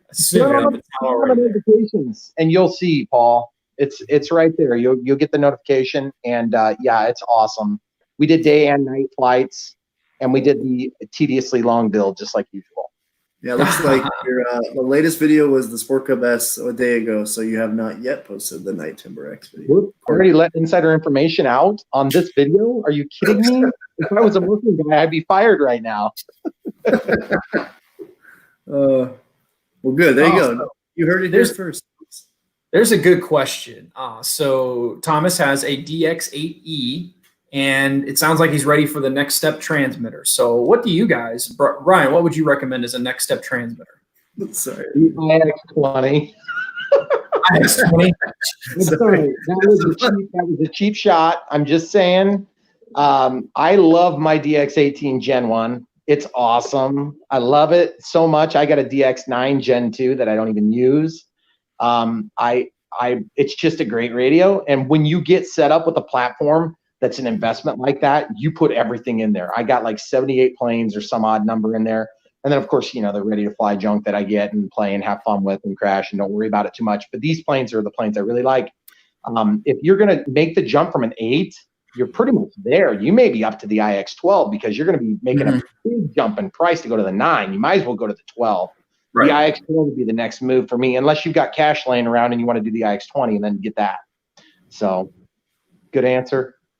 I think so. Yeah, I think that's kind of the reality is we can't make the DX18 anymore. So it's of course out of the running, and the 9 is the next logical step. But I agree. Spend a little bit extra and go to the IX-12, because if you have that, I doubt you'll outgrow it anytime soon. Maybe you'll never outgrow it. Whereas the 9, I don't know. It's possible you might outgrow it. One extra channel roof for an extra 6. I wouldn't do it. I would go straight to the 12 if I'm doing it. Yeah. I'm just digging through comments here. It looks like Esteban is listening, by the way. So. Live Esteban right there. He's live. Are you kidding me? Don't call, Esteban. I'm live on the internet. We need to get together sometime soon. He said his wife was listening to your comments. Oh, shoot. I guess you're not going to be hiding airplanes for him. It was AI. All right, here's a real question. How do you manage how many batteries are needed? I assume that's kind of in your videos, or? Okay, here's the thing. Batteries are the bane of my existence. I have hundreds of them. As I've mentioned in videos before, there's 2 things that really get you hurt in this hobby. It's lipos can cause fires, and you don't want a lipo fire, believe me, and props in people's hands. Everything else is just pure stupidity. If you run into yourself, laugh it off, because you're probably not going to die, or you'll have a great story to tell after you get out of the hospital.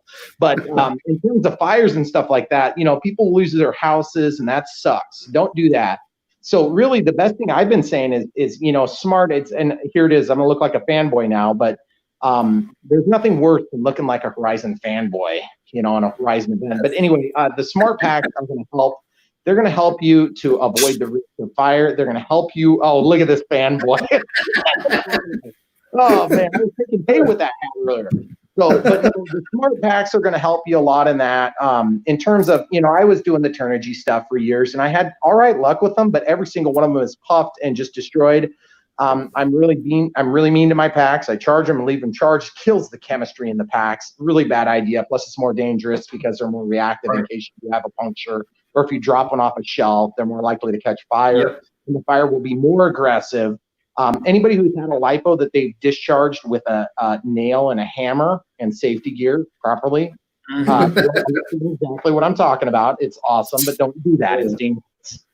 So yeah, the smart technology is going to be the next thing for me right now. And you've noticed I've been switching stuff over, and I haven't hardly gone back. I got those Onyx packs though, and they're pretty awesome for that little Cessna Citation.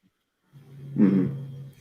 Yeah. A lot of people are switching over to smart batteries, especially, and we're working on new and cool stuff there too. So more to come on that. But there's, for me, I know it's hard. I feel like it doesn't matter coming from me or Jason. It's like that's all I fly. Well, I would fly it if I had other choices, right?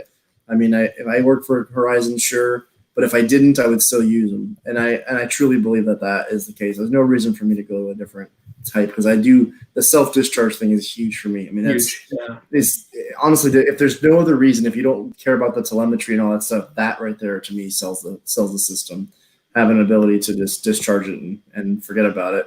I was looking over at my actual desk, and I've got a S1100 charger and a 3S2200, and James was sending me new firmware yesterday, and he's like, "Here, test this out." I'm like, "I don't have anything to fly." He's like, "I just need you to charge a battery."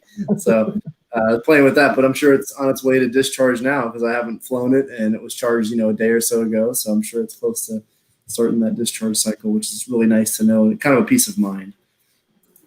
All right, Richard. Here's a quick shout out to E-Powered RC. He loves his Night Timber X. He's a big supporter of ours, picks up a lot of our airplanes. And I agree. And I think Brian probably agrees. The Night Timber X is special. It's so capable in many different ways. You can fly it slow. You can fly it easy with safe on.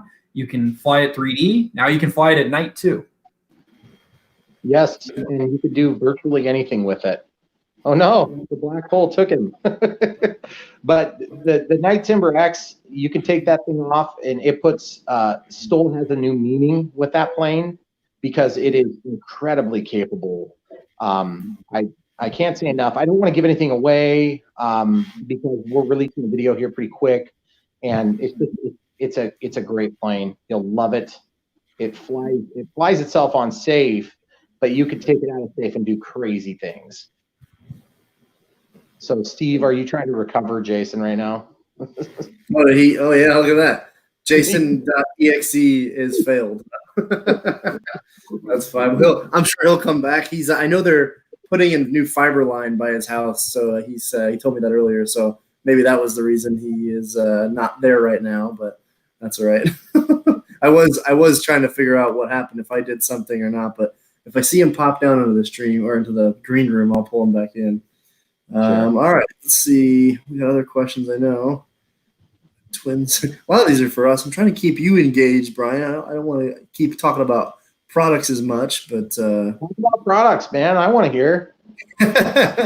Well, let's see. Is there a new BF 109?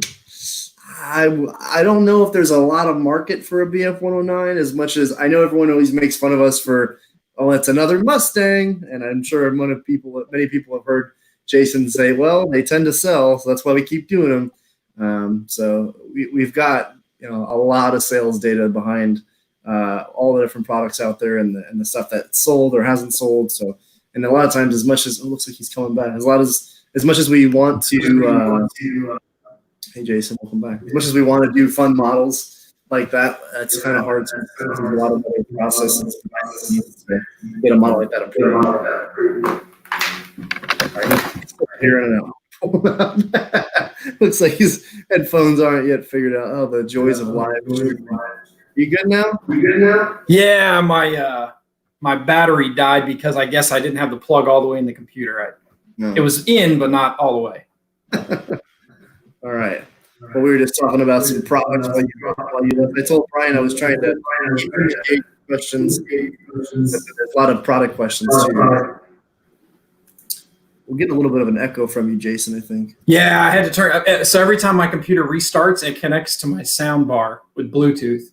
So even though I plugged in my headset, you're hearing me through the headset, but the Bluetooth was. It's good now. Yeah, we're good. Sounds good. Yep. Let's see. I'm not gonna put that comment on screen. It's fun. I have a question for you, Jason and Steve. Yeah, go ahead. When are you going to get us some smart packs for the ultra micros, the 2S, 180s, the 200, the small ones? Sure. That we love so much. It's on the roadmap, I think, to a degree. The challenge is, the size of the connector and having the data pin, and then the size of the board on the battery. And so as we can slowly shrink that board down, then we can do it. It's, the connector and the board are the two kind of bottlenecks when it comes to that. When you're talking about a battery that's the size of, my thumb, the board is the size of that, So it's a little hard for us to do a smart pack that size currently. But I know James and the team are looking at ways we can improve that. There, the wire and the connector is one thing. We're even looking at, can we do an IC2 and have a smaller connector as well. And so we're looking at that kind of stuff down the road. It's certainly, we get it. We would love to have that ability to come down. The nice thing is we do have, I wouldn't call it a full smart connectivity, but we do have the ability to shoot better telemetry back from the models now on the UMX side. But unfortunately, no smart packs at that size, just due to the size of the board on board. Board and connector it's going to be an obstacle for a little while, but it's possible down the road. I think in the meantime, probably the smallest we can practically add it to is 3-cell 1300, and then if we have that IC2 connector down the road, maybe like a 3S800, we could put it on. Smaller than that, it'd have to be a little bit further. The 2S HX, what is that? The JSDPH connector that we normally have come to know and love. Yeah. So that is the obstacle, is anytime that you change the connector, you're going to have adapters for people that have older airplanes or older chargers and so on and so forth, which is a possibility. And I think we'll look at that. But, in the interim right now, the smallest smart battery I think we have is 3-cell 1300, if I'm not mistaken. I think so. I think you're right. Yeah. That's a negative, Chris. My wife does not fly. She has no interest in flying. I have tried repeatedly to get her to fly. And the one time I handed her a remote, she crashed immediately and laughed. I laughed. I felt bad for her crashing, but it was supposed to be an easy to fly plane. Sometimes when you're used to flying, you think things are easier than they really are. So we try to, go for that. I mean, you literally think it's easier than it actually is. So I'm sure you guys all understand that. Have been flying for a couple of years. You get to the point where well, and then you give it to somebody that hasn't ever flown before, and they're like, wow, that's not easy to fly. So yeah, usually people are scared to even try it, and then if they do crash, they apologize. They don't normally laugh, but he knows better. He's earned it. He's earned it. Fair enough. Mike Scott, I know everybody always wants to know. It's only been 2 weeks. When's the next one coming? And normally, guys, a lot of times we have enough new releases in the year that it's like every 2 or 3 weeks. With the situation in the world today, there's still been a backup, even within China and then here now. And so it's not going to be that fast for a little while, but I would say within the next month, we'll have another one. Yeah. Who knows? We might be on here next week talking about something. I don't know. You never Might know. be. Sometimes things change. All right, here's one. I think he's asked this a couple of times, so I feel bad we haven't addressed it. But what servos would you recommend in the 75? I assume that means 75-inch giant scale 3D plane. Well, my recommendation is always going to be the A6300s from Spectrum. They're just a baller servo. They're a little on the pricey side, but they're nice. And then there's if you want a little higher speed, the little bit less price, the 6320s, but the A6300s are what I have in, I think most of us have in all of our high-end airplanes. Tons of power, tons of precision, and all in one case, that sort of thing, and HV capable. So I don't know if you guys have any other thoughts on that, but I wanted to make sure we addressed Flying Monkey's question. I would say, yeah, obviously that's the best of the best. A good alternative to that, if price is an issue, which it is when you're talking about six or eight servos, depending on your configuration. I think the 6320 is also a good bang for the buck servo. That's, I think, 270 inch-ounces of torque, and it's about $40 or $50 less per servo. So that's a good lower cost alternative. Yeah, I was going to share. Let's do it this way. I don't know if this is going to blow stuff up. Oh, did that mess anything up? Is it? There you go. There it is. There it is. Yep. So that's a great servo for the money. Yep. Yeah. And then the other one that I was talking about was this guy here. Can you still see? Yeah, the Bad Mama. Yeah. So obviously, yeah, that's a sweet servo, but on the high side for sure from a price standpoint. And you were worried about the flaps on the Cessna Citation? Yeah, the Ultra Micro servos, they're a lot cheaper, of course. Little different animals, those little linear servos. Yeah. All right. Any other questions here? So, guys, just real quick. I know normally we jump from this to Real Flight Live every week. I know Jason said we're going to mismatch some of the dates up. We're actually going to be doing Real Flight Live every other week and alternating it with this show. So we won't be having Real Flight Live this week. Sorry to burst your bubble. But it was as the weather's getting nicer, we're finding it harder and harder to find guys to fly with us. So everyone's out on a Friday evening. So we're going to alternate it. We're going to change days, and we're going to kind of flip-flop weeks on that. So just more of a PSA. There won't be a Real Flight Live tonight. I'm hoping to get some heli talent on there for next week's show. So I've been talking to Bobby Watts and a few other guys to see if we can get them on. So hopefully that'll be some cool stuff for next week. I'll crash run for you. Yeah. So Matt's asking a question here. Now, I don't think Brian has flown the Aero Scout yet. So he might have to leave judgment on that. And although I do think we should probably get you one so you can try it, because it is a phenomenal airplane. But between the Apprentice and the Sport Cub S, if money wasn't an object and size wasn't an object, what do you think? Well, I mean, those are the two primary issues. But yes, Apprentice would be a better plane because you can fly in a lot better environments. It can be fairly windy. If you line up in the wind, you could take off the Apprentice in 10-mile-an-hour wind. If you're flying a Sport Cub S in 10-mile-an-hour wind, you're probably going to fly it once, and it's going to be your neighbors from like 3 miles down the road. Yeah. So I would suggest that the dictating factor is going to be where do you want to fly, how often do you want to fly, and then how much money do you want to spend. If you spend $200 on a Sport Cub, you got all the batteries, you got the charger, you got everything, and you got enough to fly for like a couple hours on a very calm evening. You go out there, sit on the bed of the truck, and you could fly that thing for 3 hours. If you get the Apprentice and you're putting $200 in it, I mean, I don't even know if you're there for $200, but I would say if you've got the money, the Apprentice is going to be a lot better learning experience. You're going to learn more, but you're also going to have a bigger plane. You have to be more careful about, like hitting people. You hit somebody with a Sport Cub S, nothing's going to happen. You're just going to laugh. You hit somebody with the Apprentice, they're probably going to be a little bit pissed off and they'll punch you. So what I would recommend you do is just apply that to your situation. The Scout, I'm sure it's fine. I'll review one shortly, but no, I can't wait against the Scout. I'm sorry, man, I haven't blown that one. Yeah, we kind of talked about it a little bit earlier. That's the thing with trainers is you have to pick what space you have to fly first and foremost. And then also a consideration, of course, is your price. The smaller space you have, you're going to be probably stuck with the Sport Cub S if you're flying at, say, one soccer field or less. If you have a couple soccer fields available, I think the Aero Scout or the Mini Apprentice are great choices. And if you have a club field, then the Apprentice STS, the Big Bad Mama, that's the one to go with because bigger does fly better for a number of reasons. It's easier to see further away. It handles more wind better.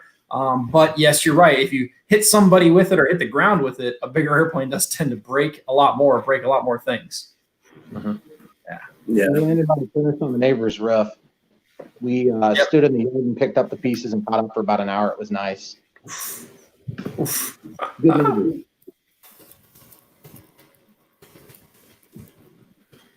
This is a question that it comes up a lot of times on this show.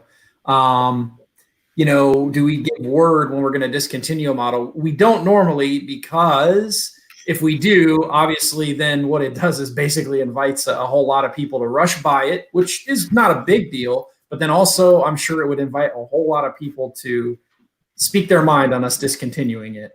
Is certainly one consideration too. So we tend to kind of just let things naturally sell out once they've been marked to be discontinued. And yeah, that Cessna, it was discontinued recently. And then real quick on that topic, a lot of guys have already heard us say this, but if an airplane gets discontinued, 9 times out of 10, it's because it wasn't selling very well. Sometimes it's because the factory goes out of business and there's not much we can do about that. But also it's always possible that a model comes back later on better than it was before. So not all hope is lost. But in the meantime, if you want to get your hands on one of those Cessnas in particular, a lot of hobby shops will still have them on the shelf and available. You can still probably get it on some of your favorite online websites as well. So be sure to check those. And of course, there's always eBay and classifieds on rcgroups.com and whatnot. Yeah, the biggest one I always go ahead, Brian. I'm sorry, I didn't mean to cut you off. Hobbytown did a search for me once. I was trying to find a Ka-8 glider, and I ultimately did find it. And they did a search for me nationwide at Hobbytown, and they'll do that for you regularly. And they'll basically sell it at the last known retail most of the time, but a lot of times they're going to make you pay shipping. So, but if you want it bad enough, you'll pay the shipping. So, and that was a feature, by the way. Of course, I added a bunch of features to mine. Yeah, that was basically what I was going to say is a lot of times our dealer network has stuff that we don't have in stock for a long period of time. Yeah. So make sure to check with your local retailers. I know it's not easy to check a nationwide scenario. We'd love to get there someday, but right now you can't. And honestly, I think a lot of folks have found stuff discontinued that have been at a hobby shop or it's out of stock on horizonhobby.com, but in stock at 65 stores across the country. So do your due diligence, ask around, and a lot of times you'll find what you're looking for out there. Yep. Yeah, and you brought up Hobbytown, and Gary mentioned the same thing here. So for what it's worth, all Hobbytown stores use the same point-of-sale system, and it's tied to corporate. And so they are able to check all the store's inventories that way versus the other many thousands of hobby shops out there. A lot of them use their own point of sale system. They're not connected to any network. And that's why we can't look into their inventory and say, yeah, this store and so has one. We could tell you they bought one recently, but we don't know if they still have it on their shelf. So good to call and check. Hobbytown's a good place to start, though, for discontinued models. Go to your Hobbytown or call Hobbytown and say, hey, can you check other Hobbytowns for me and let me know? Yes. So here's somebody. A couple other people have mentioned this, but if you look at our last releases, all of our latest UMX airplanes have all had the 3,000 kV or higher motors. The ones that are somewhat recent, like the last one being the Cirrus, I think that had the 3,000 kV motor, but the UMX Turbo Timber has a 3,600, so on and so forth. I think the 2,500 just kind of phasing out, to be honest. Yeah. It's not a worse motor. It's just gear. It's just a different motor, right? I mean, can you speak to that?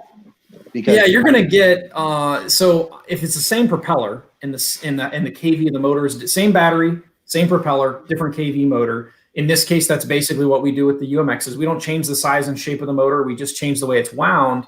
And that 2,500 kV motor, 5 years ago, everybody thought it was amazing power. Well, over the last couple of years, people have had this expectation. They want more power, more performance. And so that's why we ended up with the 3,000 kV motor. I think there's even a 3,300 and a 3,600. They give you a little bit more RPM. So the prop spins a little faster. You get a little more thrust, a little more speed, a little less flight time because you have more current draw.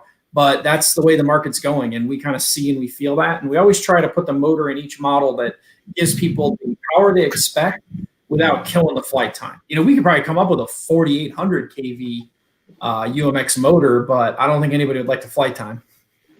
No, I don't think. I think of it like this: if you can run a 3S instead of a 2S, then you solve all those problems. And that was one of the problems we had back in the day, like with the P51 or the P47. Yep. The P47 was awesome, but if you could get yours, if you were lucky enough that it would run on 3S, that thing was awesome. And I had one that would run on 3S, and I had one that would not run on 3S. And so the second one, of course, was a letdown. So yeah, there's variations in the components, so the LVC and then also the overcurrent protection. And so our newer electronics are a lot of times now overbuilt. Back in the day, a lot of the UMX models, the electronics were kind of right at their edge. And we've been designing a lot of our boards now to handle 2-cell and 3-cell. So for example, the Citation, UMX Citation, that board is 2S and 3S compatible out of the box. And so we can put it in certain models that are going to be just 2S or just 3S, or, like you found with the Citation, you can fly it on both. And that's going to be the case also for our smaller ones. So for example, the board that's in the UMX Turbo Timber can handle 3S. The problem is what we found is you can't really get one motor to work great on 2S and 3S. It's a little different on larger models. 3S and 4S, that's not as big of a jump. So we can make one motor work well for both. But on ultra micros, we tried really hard with the UMX Turbo Timber to make it work 2S and 3S without having to change the prop or change the motor. And we just couldn't do it. So it won't be uncommon for more of our ultra micros to potentially creep towards 3S in particular down the road. Yeah, this is a good question. I think a lot of people have asked this, but it's good for you to address, Jason. I know it's some people like the idea of it. Some people may not, based on they think the price is going to go up astronomically. But let's talk a little bit about that. I know we're kind of probably looping Brian out of this question here, but hey, you can learn something too. So Brian just recently reviewed the P51, and then he also just recently reviewed the Night Timber X. And the Night Timber X is our second all-smart equipped airplane. And so that is a 1.2 meter model for what it's worth, and it does have the same 637 TA receiver that the P51 does. It also has a smart ESC, 60 amp versus 100. And we will be putting smart into more and more of our models. And there are considerations. First off, and the most important of all is price.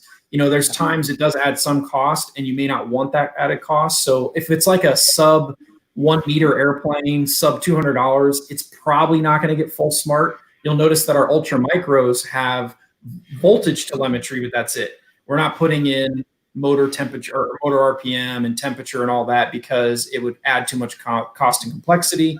But I would say a lot more of our over 1 meter models are going to have smart in the future. It'll take time to get there, but they will have more and more of that. Yeah, and really from my side of the house, right? It's a overarching initiative for the business. So, for us, it's a huge technology. We feel that it adds a ton of experience, a positive experience to our products. We feel that it adds a lot of value. And so, yes, I think the answer is yes, across the board. If we can put smart in it, like Jason said, within reason and without grossly overpricing something, we'll do it.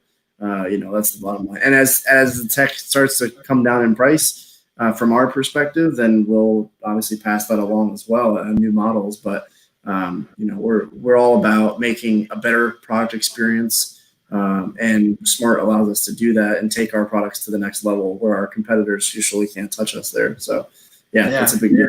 Really quick, let me point out something on smart. So when we came out with smart batteries, we talked about you've now got all kinds of additional abilities with smart ESCs. You're going to have individual cell voltages, and all those are great things. But the one tangible thing most people latched onto with smart batteries is that self-discharge. That's a huge benefit for that. Now, when we talk about the full smart telemetry package in an airplane, the two most tangible benefits that I like to point out is the first and foremost, and I can almost guarantee most of us have done this at least once or maybe more than once. You plug a battery into your airplane that's not fully charged and you go to take off. With a smart a smart ESC and receiver, not even a smart battery, doesn't matter if you have a smart battery or not. If you plug in a battery that's below, say, 4 volts per cell, the telemetry will alert you to that. So without checking your battery, and I got in the habit of checking my batteries if I lose track of them, whether it's charged or not, but not everybody does that. And I've watched numerous people take off and crash because they hit LVC right on takeoff using a dead battery. And then the other thing is that a lot of us are used to using a timer. And the problem with the timer is if you fly faster that flight, or it's really windy that day and you're using more throttle, or maybe if you just go up and you cruise around at a very low throttle setting because you're just being, you're just not feeling like flying fast and aggressive.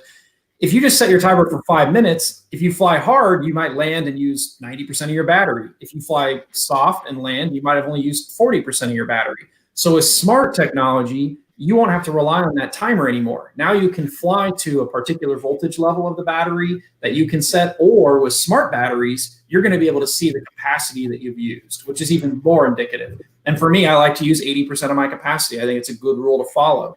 And so sometimes that means I can fly for 4 minutes. Sometimes that means I can fly for 8 minutes, depending on the conditions. And so those are the two biggest tangible benefits that I really like to point out with smart technology. I can't say who wouldn't want to have those features. I think everybody should want to have those features. Yeah, agree.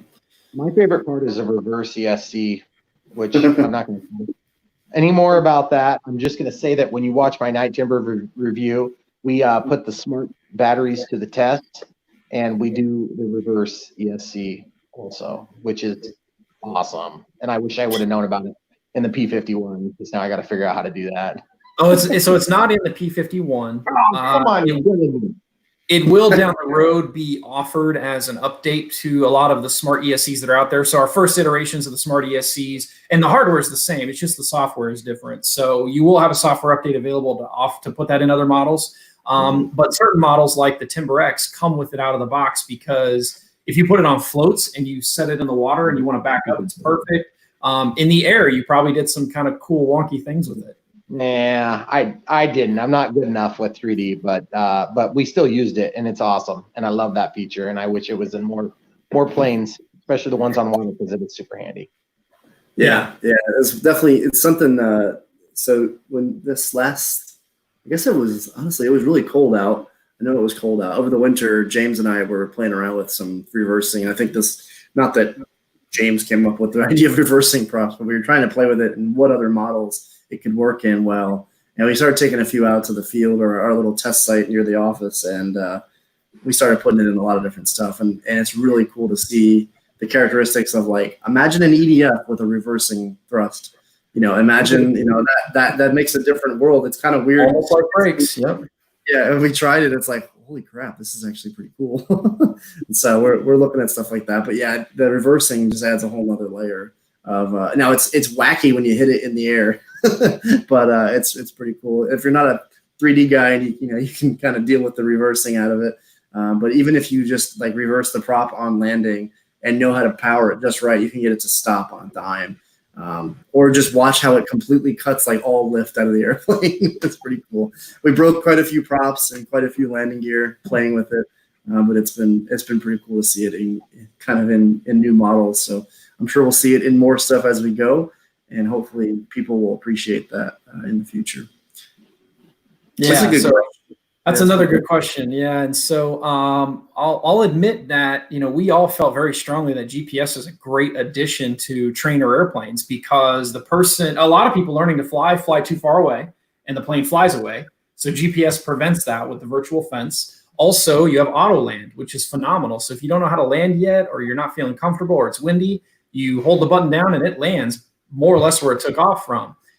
The downside is with GPS, you have to do extra steps to get the airplane into the air. So you have to initialize the GPS, you have to set the home point, and then if you use an airplane that has a virtual fence that you can set the direction, like the airfield mode, you have to tell it which way to set it. I can't tell you how many people have taken the Carbon Cub S Plus, including some of our own instructor guys, put it on the runway, and they didn't read the instructions, and they go to full throttle and the motor just pulses. They think something's wrong with the motor, the ESC, the battery, but it's not.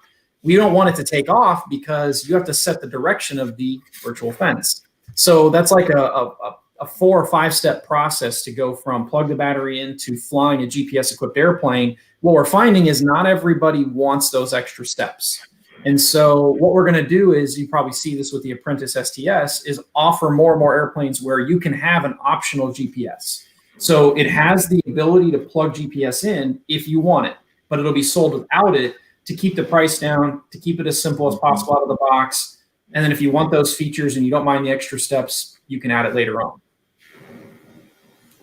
There you go. All right. We got 5 or so minutes left. Maybe we'll take one more quick question, but then I want to give Brian a chance to give a little promotion for himself and talk about something that he's passionate about. So we'll give him a second for that. But real quick, this one just came through. Jason, this is an easy one for you. Can you put the prop and wings from the Night Timber X on the Turbo Timber out of the box? So you can definitely put the wing on. Now, the wing with the lights in it won't function unless you plug it into a regulator and a battery, but the wing itself fits. So the wing from the original Timber, the Turbo Timber, and the Timber X 1.2 meter, they're all interchangeable. And then the prop, on the other hand, is a little different story. So the KV of the motor is different in the original Timber, the Turbo Timber, and the Night Timber X. The Night Timber X has a lower KV motor, so you can spin a larger 2-blade propeller. The Turbo Timber has a higher KV motor, so you can spin a smaller 3-blade propeller. So they're not directly interchangeable propeller-wise. That said, if you prefer to put a 2-blade prop on the Turbo Timber, you can do that. There's a lot of guys that have talked about that. If you want to put a 3-blade prop on the Timber X, you can do that as well. You just have to they don't cross back and forth, though. They're not the exact right sizes to do that with. Perfect. All right. Well, Brian, I do this in the RC podcast that we do every other week. I always give folks, and I think we should start adding it to this, Jason, is give folks a chance to you take the open floor, talk about something you're super passionate about, or just do a little promotion as we're getting close to the end here. Talk about your channel, talk about something that means a lot to you, and take the stage, man. Go for it. Well, you guys, if you've seen my channel, you know what I'm passionate about. I love this hobby. I love flying these airplanes. I love sharing the experience. I love taking somebody that doesn't even know it's possible and saying you can do it, because you can do it. And it's not just some guy on YouTube that can do it because he's been practicing really hard. I do fly a lot. And I've changed my life around this, and like my wife will admit that, and the kids and us, we eat dinner at like midnight or 10 o'clock at night or whatever, because we're out flying until it's dark. And during the winter it gets a little better, but if you want to do this, you guys can do it. That's the message I want to get across right now. And if you come to my channel and you watch the videos and you buy from the links and you help support us a little bit financially in that way, but that's not really what we're all about. I didn't start this channel because I wanted to make a buck on it. I do want to help support my own hobby too. But the thing is, the point is there's so much good stuff out there right now, and Horizon is a big part of that. I'm not going to say they're the only company out there, even though I'm on their thing. They're one of the best, and there's some bashers out there, but Horizon backs their stuff up, and that's nice. All the other guys out there, they don't. You'll buy it and you hope for the best. And a lot of times you have good luck, and a lot of times you're gonna be not happy. And I've been on the receiving end of that from all parties, all the brands. But flying is so much more immersive than driving a radio controlled car. Not to bash that, I love that too. I started with RC10s when I was a kid, and driving boats, way more immersive. I mean, you can't crash a boat because you shut down the throttle. Flying quads, that's cool. It's a different thing, but you can stop the quad midair and land right now on the ground. Flying helicopters, again, vertical takeoff, vertical landing, you can do that anywhere. Airplanes, you have to have space, you have to have conditions, you have to have skill set, you have to have the plane, you have to have the right batteries. It's like this. I tell people every day, you could be a multimillionaire, you drive a Lamborghini to the flying side, and you get your brand new B-51D Mustang, whatever, 1.5 meter, and you'll crash into the ground, because it's not about what you have. It's not about the job you got. It's about the work that you put into it. It's something you have to earn, and it's awesome, because once you do it and you say, wow, I actually did that myself, it's really a super rewarding experience. And it's not just about flying a sport car because it's cool to watch it, although that is true. You can go to the park and watch other people fly, but when you're doing it yourself, you won't understand the feeling you have when all of a sudden you're in control of this crazy little thing that's flying around that could whack somebody in the face. It just changes your whole perspective on it. So my message to the new pilot is, yes, you can do it. You're going to need help, and we're here to help you. And there's a lot of guys just like me, a lot of girls just like me, all over the world that are ready to help you. And if you can't find them, then we will help you. Because we want you to find that same level of joy and excitement that we have found. And it's not about having a lot of money to do that either, guys. You don't have to have 100 planes to love this hobby. I told my wife back in the day, I'll get one plane and I'll be satisfied. I was very foolishly thinking I was true at that moment in time. And it was the biggest lie I've ever told in my life. So yeah, once you get one and you do it and you enjoy it, you're going to want to do it again, and it's going to be so much fun, and you'll love it. And it's a lifelong hobby if you do it right. So awesome. that's words. why I do the YouTube, guys. So just come watch Brian Phillips RC. Yep, yeah, it's been streaming across the screen there for a while. So if you haven't subscribed to Brian Phillips, please go to YouTube. If you're on YouTube now watching this, when the stream ends, go subscribe to Brian, follow him, support him. He's a great guy, and we appreciate you coming on the show, man. Thanks for spending almost 2 hours with us. So yes, thank you very much. Yeah, thanks, guys. There's a lot to learn. So, and like he said, even though he's not necessarily here to make a buck, it does help every time you guys subscribe to the channel, watch the videos. If you buy through the affiliate links that he's got in his description, he gets a little bit in his pocket to help him. And then obviously we're going to continue sending him airplanes to review. So be sure to just keep watching his channel. There's always new stuff in the works. You know, we've always got new airplanes to send him. And actually, you know, I think we can even send you some of the older planes. Like, well, the Aero Scout's been out a year now, but I think it'd be absolutely perfect for you to review that. I think a lot of people would appreciate getting your thoughts on it. Plus, I think you're really going to like it. So. Thanks, guys. Yeah. And you too, Steve. Yeah. Before we sign off, let's just give the specifics on the time change, the date change for the show. So because the weather's improving, things are opening up, we're going to be changing the day and time that we have our live streams. We're going to switch from Fridays to Thursdays, same time, so 3 p.m. Central, 4 p.m. Eastern, 1 p.m. Pacific, and then we're going to alternate between Real Flight Stream one week, then the next week will be the Live Air Hangout show, so on and so forth. We're going to go back and forth. So that change will probably start next week. We'll lead it off with Real Flight. And so we'll be back 2 weeks from now with the Air Hangout show, again on Thursday instead of Friday. And then we're kind of hoping to keep that every other week, Real Flight, Air Hangout, 3 o'clock on Thursdays or 3 o'clock Central on Thursdays. Yeah. So sorry if we upset you guys. We're not going to be every week, but I think it'll make life easier for everyone that's jumping on here. And I know it'll be easier for Jason and I not having to do 3 to 6 p.m. on live stream. So. Yep. Well, cool. Well, thanks everybody for tuning in. As always, stay safe out there, have fun flying, and we'll see you on the next one. Thanks again, Brian. Thank you. See you.